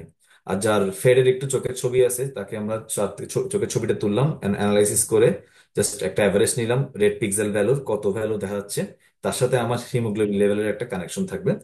ওই টাইপের প্রজেক্টগুলোর ক্ষেত্রে আমার অনেকগুলো ছবি একসাথে প্রসেস করা লাগে। এটা হচ্ছে আমাদের খুব বেসিক একটা জিনিস। ওখান থেকে আমরা দেখবো কিভাবে অনেকগুলো ছবি করা যায় একসাথে। এই হিস্টোগ্রাম বিভিন্ন কালার কিভাবে চেঞ্জ হচ্ছে প্রত্যেক পিক্সেল ওয়াইজ। দেন হ্যাঁ, এটা আর কি সেম জিনিস, হিস্টোগ্রাম দেখা যাচ্ছে। আরো কিছু অপারেশন দেখা যাচ্ছে কিভাবে ছবি ব্লার করা লাগে, আবার ব্লার থেকে নর্মাল ইয়া করা লাগে। থ্রেশহোল্ডিং ইমেজ, এই থ্রেশহোল্ডিং হচ্ছে অবজেক্ট ডিরেকশনের কাজে লাগে, আরো ভালো ভাবে করা যায় আর কি। থ্রেশহোল্ডিং করার পর থ্রেশহোল্ডিংটা হচ্ছে একটা নির্দিষ্ট লেভেলের নিচে যদি হয় সেগুলোকে আমি ব্ল্যাক করে দিব টোটালি। যেমন দেখো এই ছবিটা আমি ওই যে ব্যাকগ্রাউন্ডে দেখা যাচ্ছে ওটা দেখে মনে হচ্ছে এটার পিক্সেল ভ্যালু নিয়ারলি জিরো হবে না, বাট জিরোর কাছাকাছি হবে। এখানে পিক্সেল ভ্যালু কত সেট করছি আমি? 127। ওকে, সো মানে 127-এর নিচে যতগুলো পিক্সেল থাকবে সবগুলোকে আমি জিরো করে দিব। অর্থাৎ 127 পিক্সেল নিচে থাকলে সেক্ষেত্রে আমরা জিরো ব্ল্যাক করে দিব। তাহলে এই ছবি থেকে যখন এই ছবিতে আসতেছি, তুমি যেমন দেখতেছি এখানে ব্ল্যাক যেগুলো হয়ে গেছে সবগুলো পিক্সেলের ভ্যালু 127-এর নিচে। আর যেগুলো আর একটু চেঞ্জ হয়েছে, এর কাছাকাছি কিছু ভ্যালু 127-এর নিচে, অর্থাৎ এই যে এর ছায়া যেখানে পড়ছে ওগুলো 127-এর নিচে, ওগুলাও জিরো হয়ে গেছে একসাথে। এটা আরো ইজি হয়ে গেছে আমাদের অবজেক্ট ডিরেকশনের ক্ষেত্রে বা এজ ডিরেকশন যেটাকে বলে সেটার ক্ষেত্রে, ওই প্রজেক্ট গুলোর জন্য। তো এইসব অপারেশন এই ক্ষেত্রে করা লাগে। দেন এটা আর একটা কোড পোর্শন যেখানে ইমেজ গ্রেডিয়েন্ট ডিটেক্ট করে, এটা আরো স্পেসিফিকলি ফুটে উঠছে। এখন বিভিন্ন অপারেশন ডিপেন্ড করতেছে কোন ইমেজ আমাদের কিভাবে আউটপুট দিচ্ছে তার উপর। এটা ইম্পর্টেন্ট একটা নোটবুক, আমি ডিটেলসে যেতে পারতেছি না ডিউ টু টাইম কনস্ট্রেন্ট। এটা একটু গোচর করতে হবে তোমাদের যারা ইমেজ প্রসেসিং এর প্রজেক্ট করতে ইন্টারেস্টেড, এই নোটবুকটা দেখবা। ওকে, আমরা যাবো এরপর। আমাদের কতক্ষণ আছে টাইম হোস্ট ওয়ার্কশপের?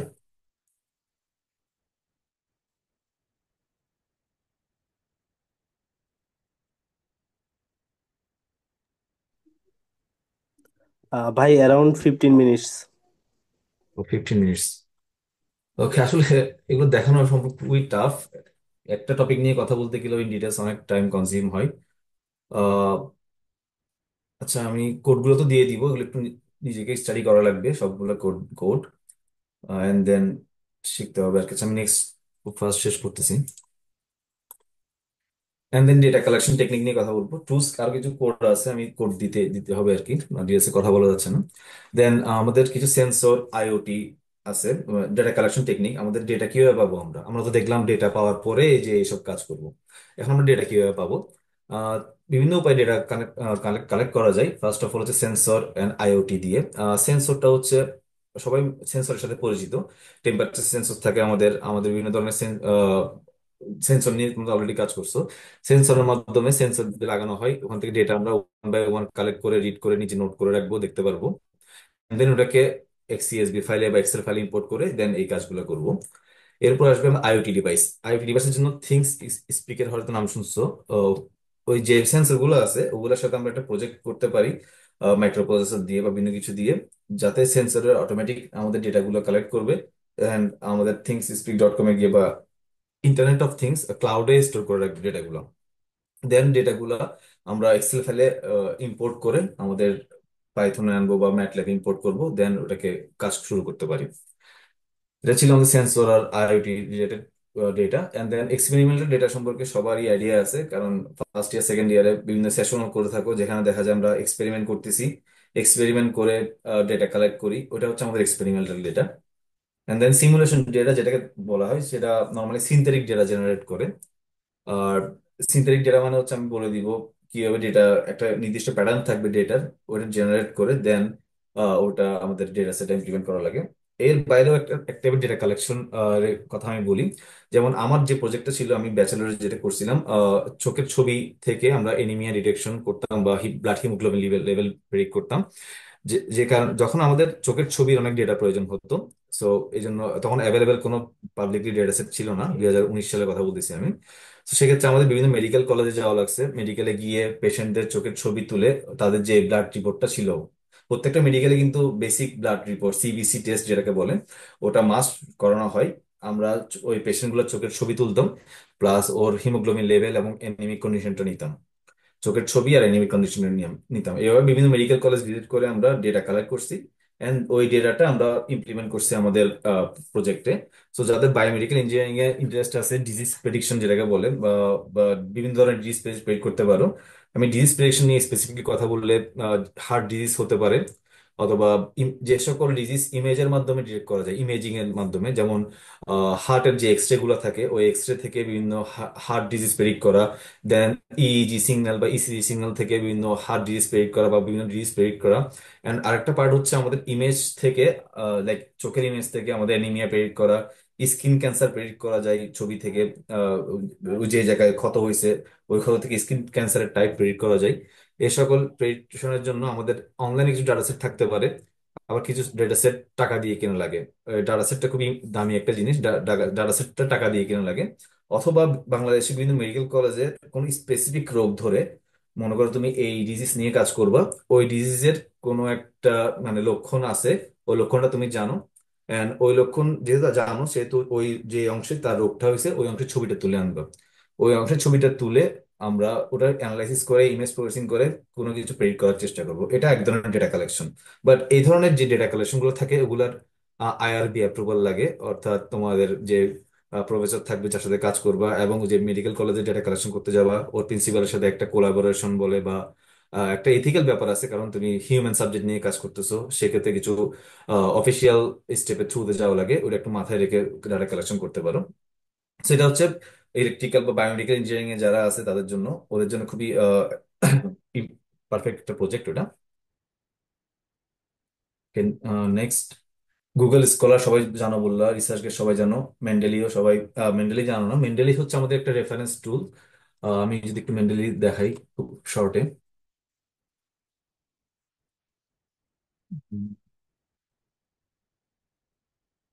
ওকে, একটা পেপার শেয়ার করছি আমি এখানে। মনে করো আমি এই জায়গায় একটা রেফারেন্স বসাতে যাচ্ছি, দেন আমাদের এখানে রেফারেন্সে যাব, এই যে মেন্ডেলি সাইটে ক্লিক করব। ক্লিক করে এখানে আমি এই পেপারটাকে আমি রেফারেন্স দিতে যাচ্ছি, জাস্ট টাইপ করে ইনসার্ট সাজেশন দিলেই এখানে আমাদের ওই রেফারেন্সটা হয়ে যাবে, এন্ড অটোমেটিকলি তারা নিজে একটা রেফারেন্স নামে সেকশন ক্রিয়েট করবে। আমাদের আর ক্রিয়েট করার দরকার হয় না আলাদা করে। এখন একটা এক্সট্রা স্টেপ করা লাগে এখানে, যেটা হচ্ছে আমাদের এই এই পেপারটা মেন্টালি জানছে কেমনে আমি বুঝতেছি। যেটা করতে হবে, তুমি মনে করো একটা স্পেসিফিক পেপার সাইট করতে যাচ্ছ, ওইটা মেন্টালিতে লগ ইন করা লাগবে।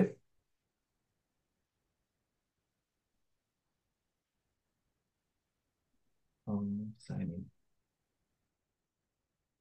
মেন্ডিতে লগ ইন করলাম আমি, আমার আইডি ক্রিয়েট করা আছে। আমি ওই যে আর্টিকেলটা আমি সেট করতে যাচ্ছি, ওখানে ওটা কিওয়ার্ড দিয়ে সার্চ দিব। কিওয়ার্ড মনে করো ডিজিজ, সার্চ দিলাম প্রিভেনশন অফ কার্ডিওভাস্কুলার ডিজিজ, এটা আমরা নিয়ে এই যে অ্যাড টু লাইব্রেরি দিব। যদি আমি অ্যাড টু লাইব্রেরি দিই, ভাই সেক্ষেত্রে আমাদের স্ক্রিনটা দেখা যাচ্ছে না প্রবাবলি, আগেরটা দেখাচ্ছে। শেয়ার হয়ে গেছে। ও, সরি অ্যাবাউট দ্যাট।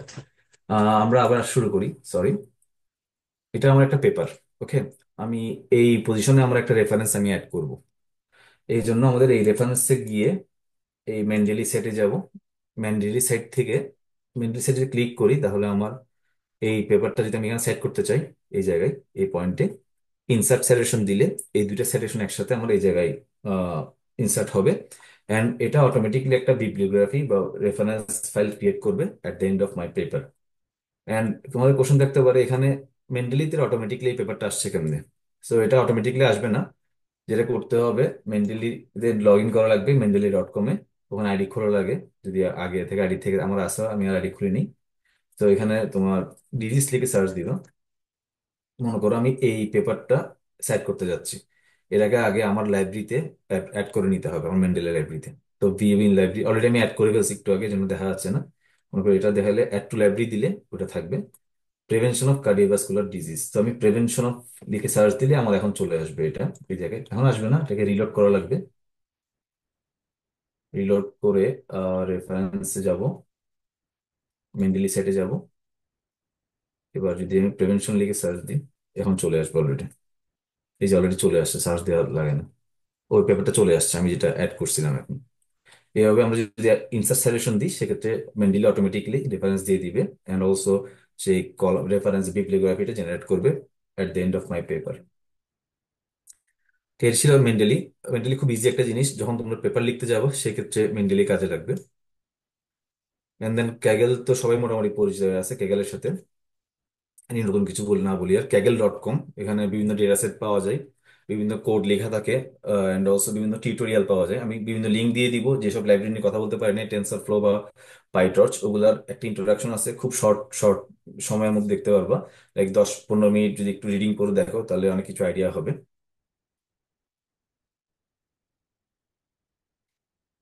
দেন এতটুকুই আমার। এনি কোয়েশ্চেন কারো স্পেসিফিকলি?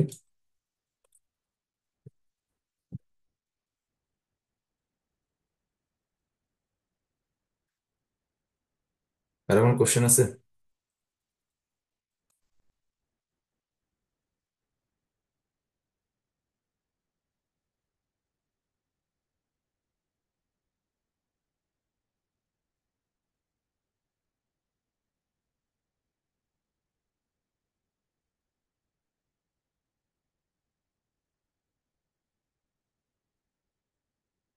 সরি, এটা একটু ইয়া হয়ে গেছে আমার। আম সরি, লাস্ট স্লাইডে চলে গেছিল। হ্যাঁ, শেষ। ওকে, এখানে ছিলাম আমরা। Sorry about that. হ্যাঁ, এটা আনফর্চুনেটলি লাস্ট স্লাইডে চলে গেছিল, আমি বলতেছি কি শেষ তো হওয়ার কথা না। এনিওয়েজ, এটা তো দেখলাম আমরা। গিটহাব নিয়ে আমরা শুরুতে কথা বলছি, গিটহাবে অ্যাকাউন্ট কিভাবে খোলা যায়, গিটহাব কিভাবে কানেক্ট করা যায়, গিট ক্লোন দিয়ে। এটা নিয়ে আর ডিটেলস না বলি। এন্ড দেন ট্যাবলিওটা হচ্ছে আমাদের একটা ভিজুয়ালাইজেশন সফটওয়্যার। ওইটা কোডিং রিলেটেড কোনো কিছুই না। এটা মেনলি কাজ করি আমরা ডেটা অ্যানালাইসিস, যারা করে ডেটা অ্যানালিস্ট বা ডেটা অ্যানালিস্টের কাজে লাগে, রিপোর্টিং যারা করে, এন্ড যারা কোডিং করতে পছন্দ করে না, পাইথনে কোড করা যাদের পছন্দ না, বা ম্যাটল্যাবও ভিজুয়ালাইজেশন করতে গেলে যে কোড লেখা লাগে, তাদের জন্য ওই ট্যাবলিও সফটওয়্যারটা। এটা ডেটা সেট ডিরেক্টলি আপলোড দেওয়া যায়। এটা মোস্টলি ড্র্যাগ এন্ড ড্রপ একটা সফটওয়্যার। কোন প্লটটা করবো আমরা জাস্ট ড্র্যাগ করে ড্রপ করে দিলেই বিভিন্ন ড্যাশবোর্ড ক্রিয়েশন আছে, বিভিন্ন ধরনের প্লট এখানে দেখা যায়। ম্যাটপ্লটলি বা সিবন আমরা কোড দিয়ে দিব। ম্যাটপ্লটলি তো নিয়ে কথা বললামই, সিবন নিয়ে আমি কোড দিচ্ছি। এন্ড দেন লেটেক, এটা একটা রাইটিং টুলস, মাইক্রোসফট ওয়ার্ড এর মতোই। ওভারলিফে আমরা ইউজুয়ালি ইউজ করি লেটেকটা। তোমরা এখানে দেখি লেটেক, লেটেক তখন ওভারলিফ, নিউ প্রজেক্ট, বিভিন্ন এক্সাম্পল প্রজেক্ট আছে এখানে।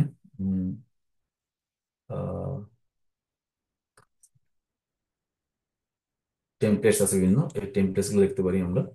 বিভিন্ন টেমপ্লেটস অলরেডি কোড লেখা থাকে। বিভিন্ন কনফারেন্সের যে আর্টিকেল গুলো বা কনফারেন্সের গাইডলাইনেও লেটেক ফাইলটা থাকে। মনে করো আমি এই কনফারেন্সে পেপার সাবমিট করতেছি, ডাউন করলাম, ওপেন এস টেমপ্লেট দিলে এটা চলে আসবে। আর একটা অন্য কিছু আমি শুরু করি প্রজেক্টে। নিউ প্রজেক্ট দিয়ে মনে করো আমি একটা অ্যাসাইনমেন্ট করবো। এই ধরনের একটা অ্যাসাইনমেন্ট, এই যে এটা একটা অ্যাসাইনমেন্ট শুরু করব। ওপেন এস টেমপ্লেট দিলে আমাদের এই লেটেকটা চলে আসবে, লেটেক কোড। এন্ড এটা আমাদের হচ্ছে আউটপুট। একটা প্রজেক্ট ফাইল, আমরা এখানে জাস্ট কিছু চেঞ্জ করি, যেমন অ্যাডভান্স ইন সিগন্যাল মাল্টি, এর একটা মানে প্রজেক্টের নাম। আমি এখানে চাইলে আমার নিজের প্রজেক্ট লিখে দিতে পারি, ওয়ার্ক অফ প্রজেক্ট। এটা দিয়ে যদি আমি রিকম্পাইল করি, নাম চেঞ্জ হয়ে যাবে এটা, ওয়ার্কশপ প্রজেক্ট। এন্ড দেন আমি আমার নাম লিখে দিতে পারি এখানে যে নামটা আছে তার পরিবর্তে।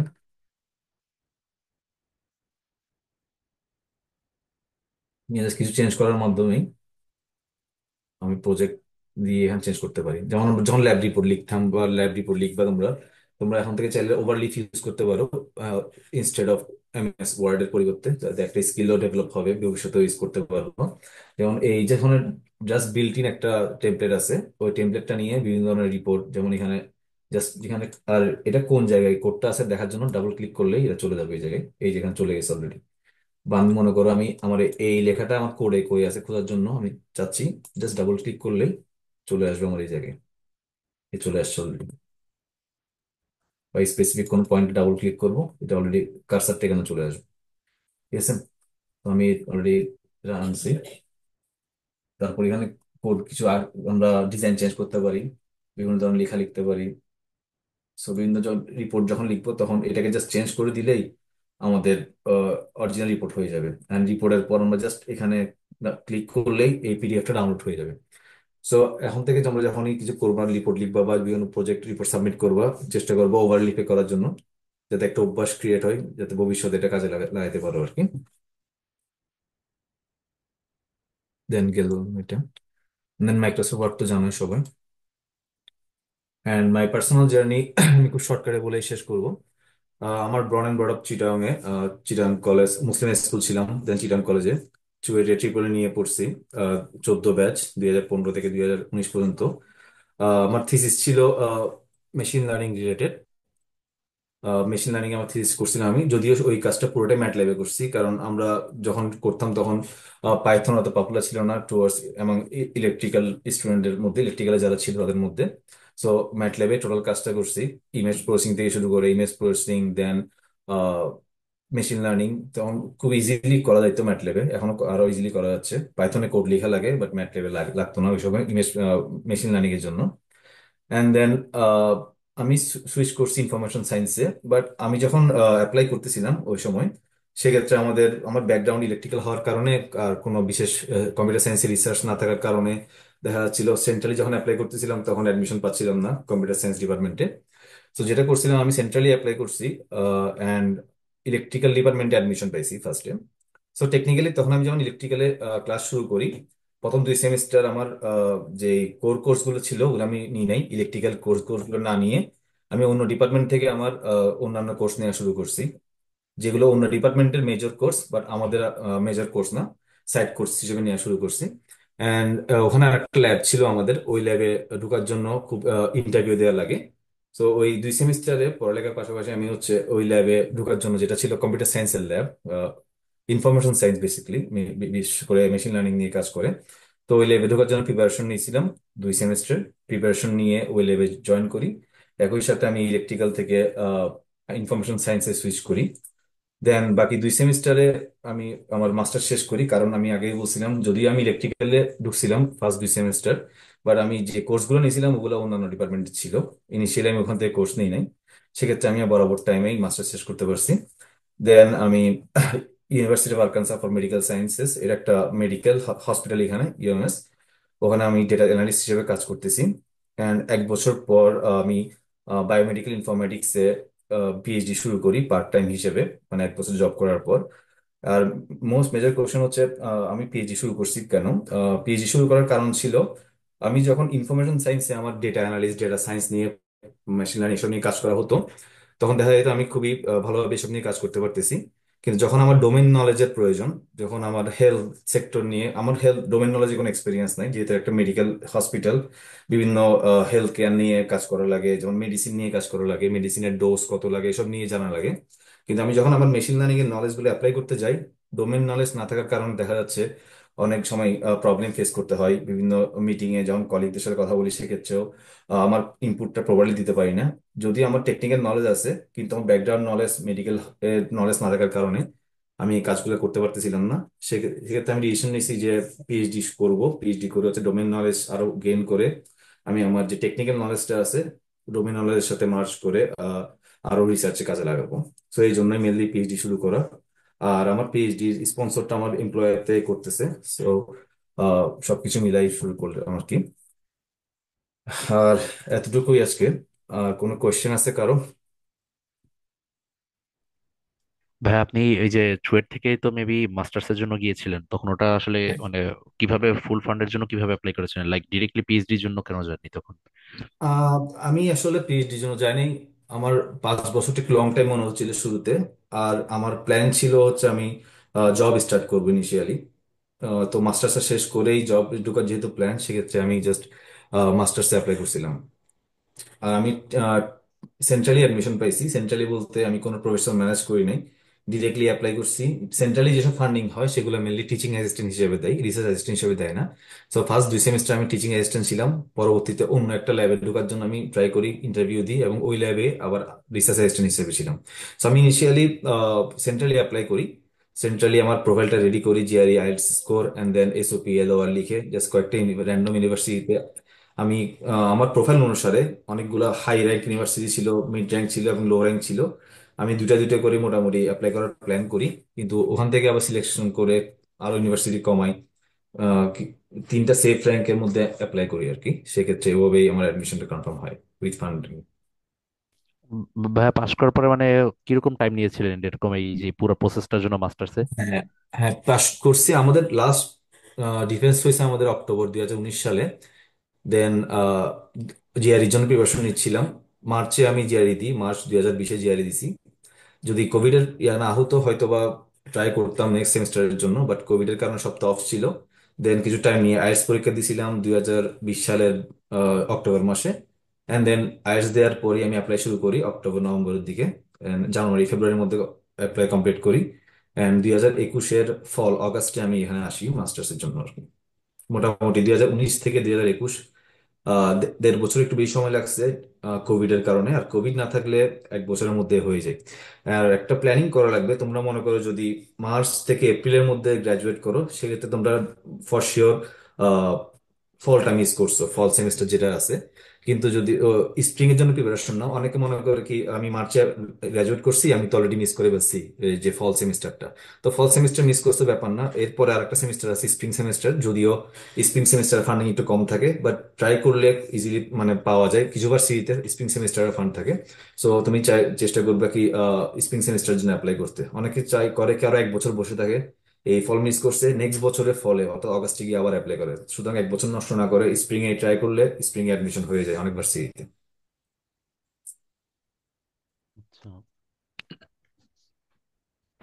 আর ভাই এর মিনওয়াইল কি জবে ঢোকার জন্য রেকমেন্ড করেন? জবে ঢুকে আমি ইনিশিয়ালি রেকমেন্ড করি না, যদি প্রয়োজন না থাকে। তোমার যদি প্রয়োজন থাকে খুবই, তাহলে অবশ্যই ঢুকতে হবে সেক্ষেত্রে। আর যদি প্রয়োজন না থাকে, আমার জিআরই আইএলটিএস এর প্রিপারেশন নিয়ে সবকিছু রেডি করে একদম সব যখন রেডি হবে, ইউনিভার্সিটি অ্যাপ্লাই করতেছো ওই অবস্থায় বা মেইন দিচ্ছ ওই অবস্থায় জবে ঢুকতে পারো। কারণ জিআরইও একটা ফুল টাইম জব হিসেবে নিতে হবে। জিআরই কিন্তু এত ইজি কিছু না, তোমার ফুল টাইম পড়তে হবে। 2 থেকে 2 মাস ফুল টাইম মিনিমাম পড়া লাগে, 3 মাস ম্যাক্সিমাম। এই 2-3 মাসের মধ্যে জবে ঢোকার দরকার নেই আর কি। জবের পাশাপাশি জিআরইটা পড়া মানে হয়ে ওঠে না।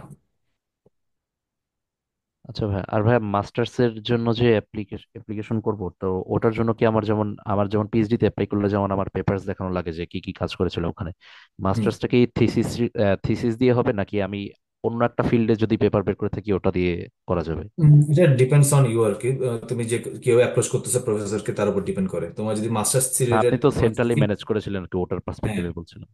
হ্যাঁ, সেন্ট্রালি হচ্ছে। আমি আমার ইন্টারেস্ট ছিল মেশিন লার্নিং এর দিকে, কিন্তু আমার আবার ব্যাকগ্রাউন্ড ছিল ইলেকট্রিক্যালে।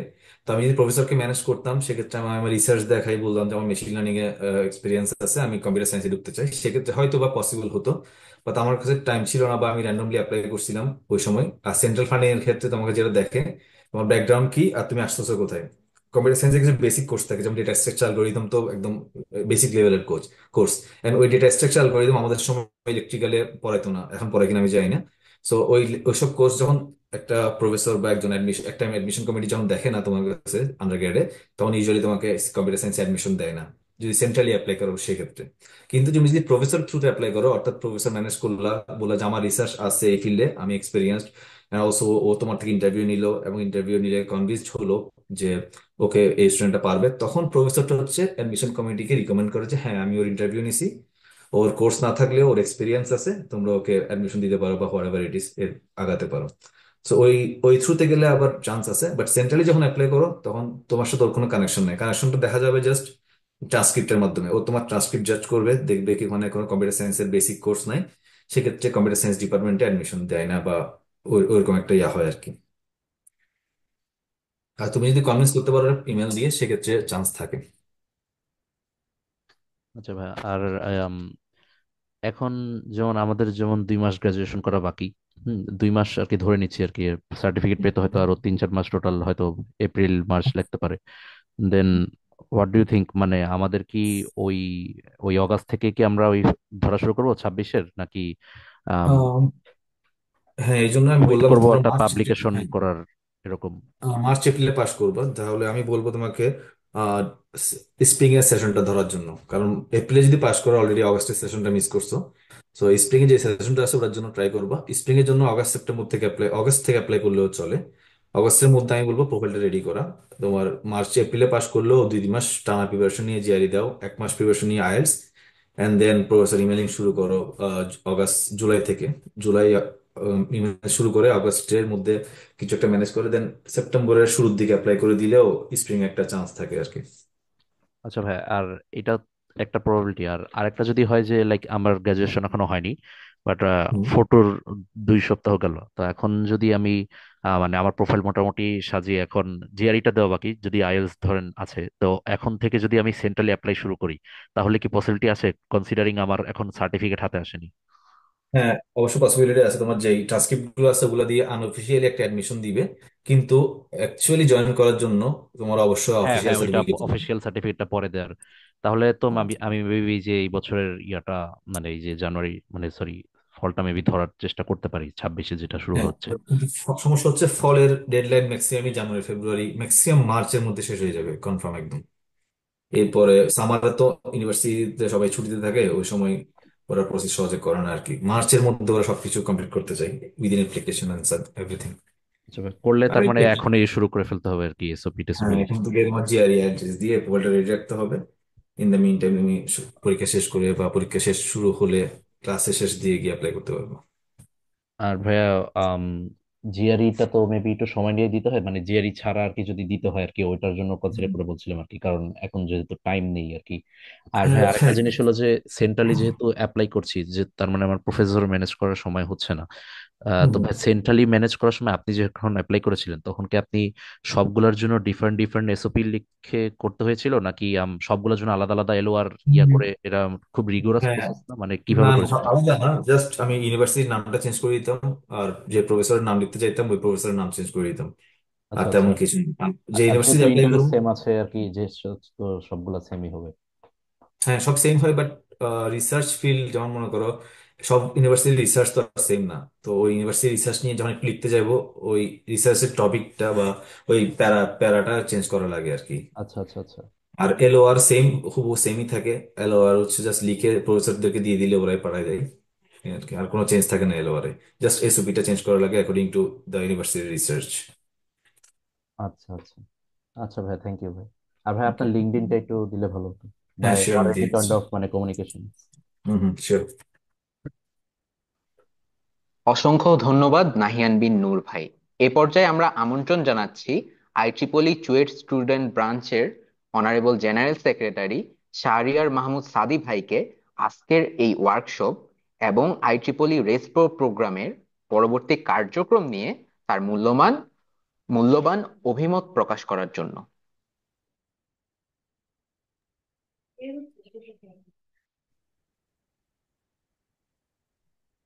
Uh, Thank you, Sifat, for giving me the floor. Uh, Nabil ভাই, আসসালামু আলাইকুম। কি অবস্থা? এই তো আছি ভালো। জি। অনেকদিন পর আসলে আপনার নাম শোনা হয়েছিল আমাদের। আমরা যখন আইটিপুরিতে প্রথম ঢুকছিলাম, মানে আমরা তো হুম। বংশালের হাত ধরে ঢুকছি, তো হুম। মানে আপনার স্টোরি অনেক শুনতাম আমরা। আজকে প্রথম আপনার সাথে একটা মিটে। হুম। তো থ্যাংক ইউ ভাই আপনাকে আমাদেরকে সময় দেওয়ার জন্য। Thank you. আর তোমার কারো কোনো স্পেসিফিক কোশ্চেন থাকলে আমি আমার লিঙ্কডইন দিয়ে দিচ্ছি এখানে কমেন্টে, এন্ড অলসো আমার ওয়েবসাইটের লিঙ্কও দিয়ে দিচ্ছি। জাস্ট রিচ মি আউট আর কি। ওকে। আর ওকে। I would like to request the host to share the certificate, please.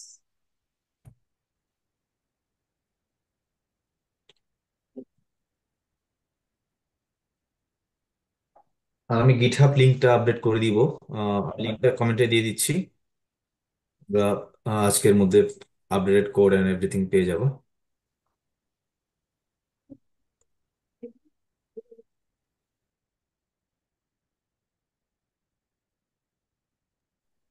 আচ্ছা ভাই, আসলে অনেক ব্যস্ততার মধ্যেই আমাদেরকে সময় দিচ্ছেন, সেই জন্য থ্যাংক ইউ ভাই। তো আমি আহ, ভাই, আহ, আপনি লিভ নিতে পারেন ভাই।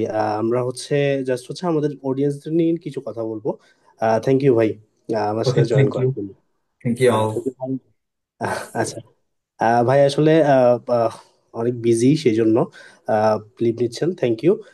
আমি আসলে আমাদের রেস্ট্রো নিয়ে একটু কথা বলবো। যারা অডিয়েন্স আছে, 1 মিনিট। আমাদের সামনেই, খুব সামনেই ফেজ 2 শুরু হবে। তো ফেজ 2-তে হচ্ছে আমরা ফিল্ড ওয়াইজ ওয়ার্কশপ গুলো অ্যারেঞ্জ করবো, ডিফারেন্ট ডিফারেন্ট যে ফিল্ড গুলো আছে সেগুলো নিয়ে, জাস্ট লাইক পাওয়ার, বায়োমেডিকেল, দেন হচ্ছে আদার্স আরো অনেকগুলো ফিল্ড নিয়ে আমাদের প্ল্যান আছে, ফটোনিক্স। তো আমি সবাইকে রিকোয়েস্ট করব, সেখানে আমরা রেসপন্স কালেক্ট করব। তো রেসপন্স করার জন্য দেন ওই রেসপন্স ওয়াইজ হচ্ছে আমরা আমাদের যে ইনস্ট্রাক্টর থাকবে ওনার সাথে আমরা কোলাবোরেট করে কয়টা ওয়ার্কশপ লাগতে পারে সেই ওয়াইজ হচ্ছে আমরা ওয়ার্কশপ গুলো অ্যারেঞ্জ করবো আর কি। তো থ্যাংক ইউ সবাইকে আজকে জয়েন করার জন্য। আমি হোস্টদেরকে রিকোয়েস্ট করব আমাদের আজকের সেশনের এন্ডিং করার জন্য। Thank you.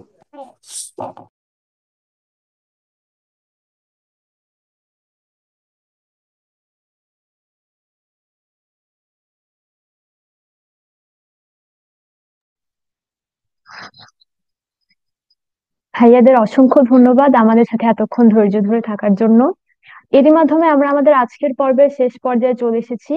আন্তরিক ধন্যবাদ জানাই নাহিয়ান বিন নূর ভাইকে এবং সকল উপস্থিত সুধীবৃন্দকে। সবাইকে এখানেই শুভরাত্রি জানিয়ে আমরা আমাদের আজকের এই অনুষ্ঠান এখানে শেষ করছি। ধন্যবাদ। আমাদের টেকনিক্যাল টিম এবং এই সেশনটি সফল করতে যারা যুক্ত ছিলেন তাদের সবাইকে আন্তরিক কৃতজ্ঞতা জানাই। পরিশেষে এত দীর্ঘ সময় ধরে আমাদের সাথে যুক্ত থাকার জন্য সকল পার্টিসিপেন্টকে জানাই অসংখ্য ধন্যবাদ। আমাদের পরবর্তী ওয়ার্কশপ এবং সেশনগুলোতেও আপনাদের সবার সরব উপস্থিতি কামনা করি। সবার জন্য শুভকামনা রইল। ধন্যবাদ সবাইকে।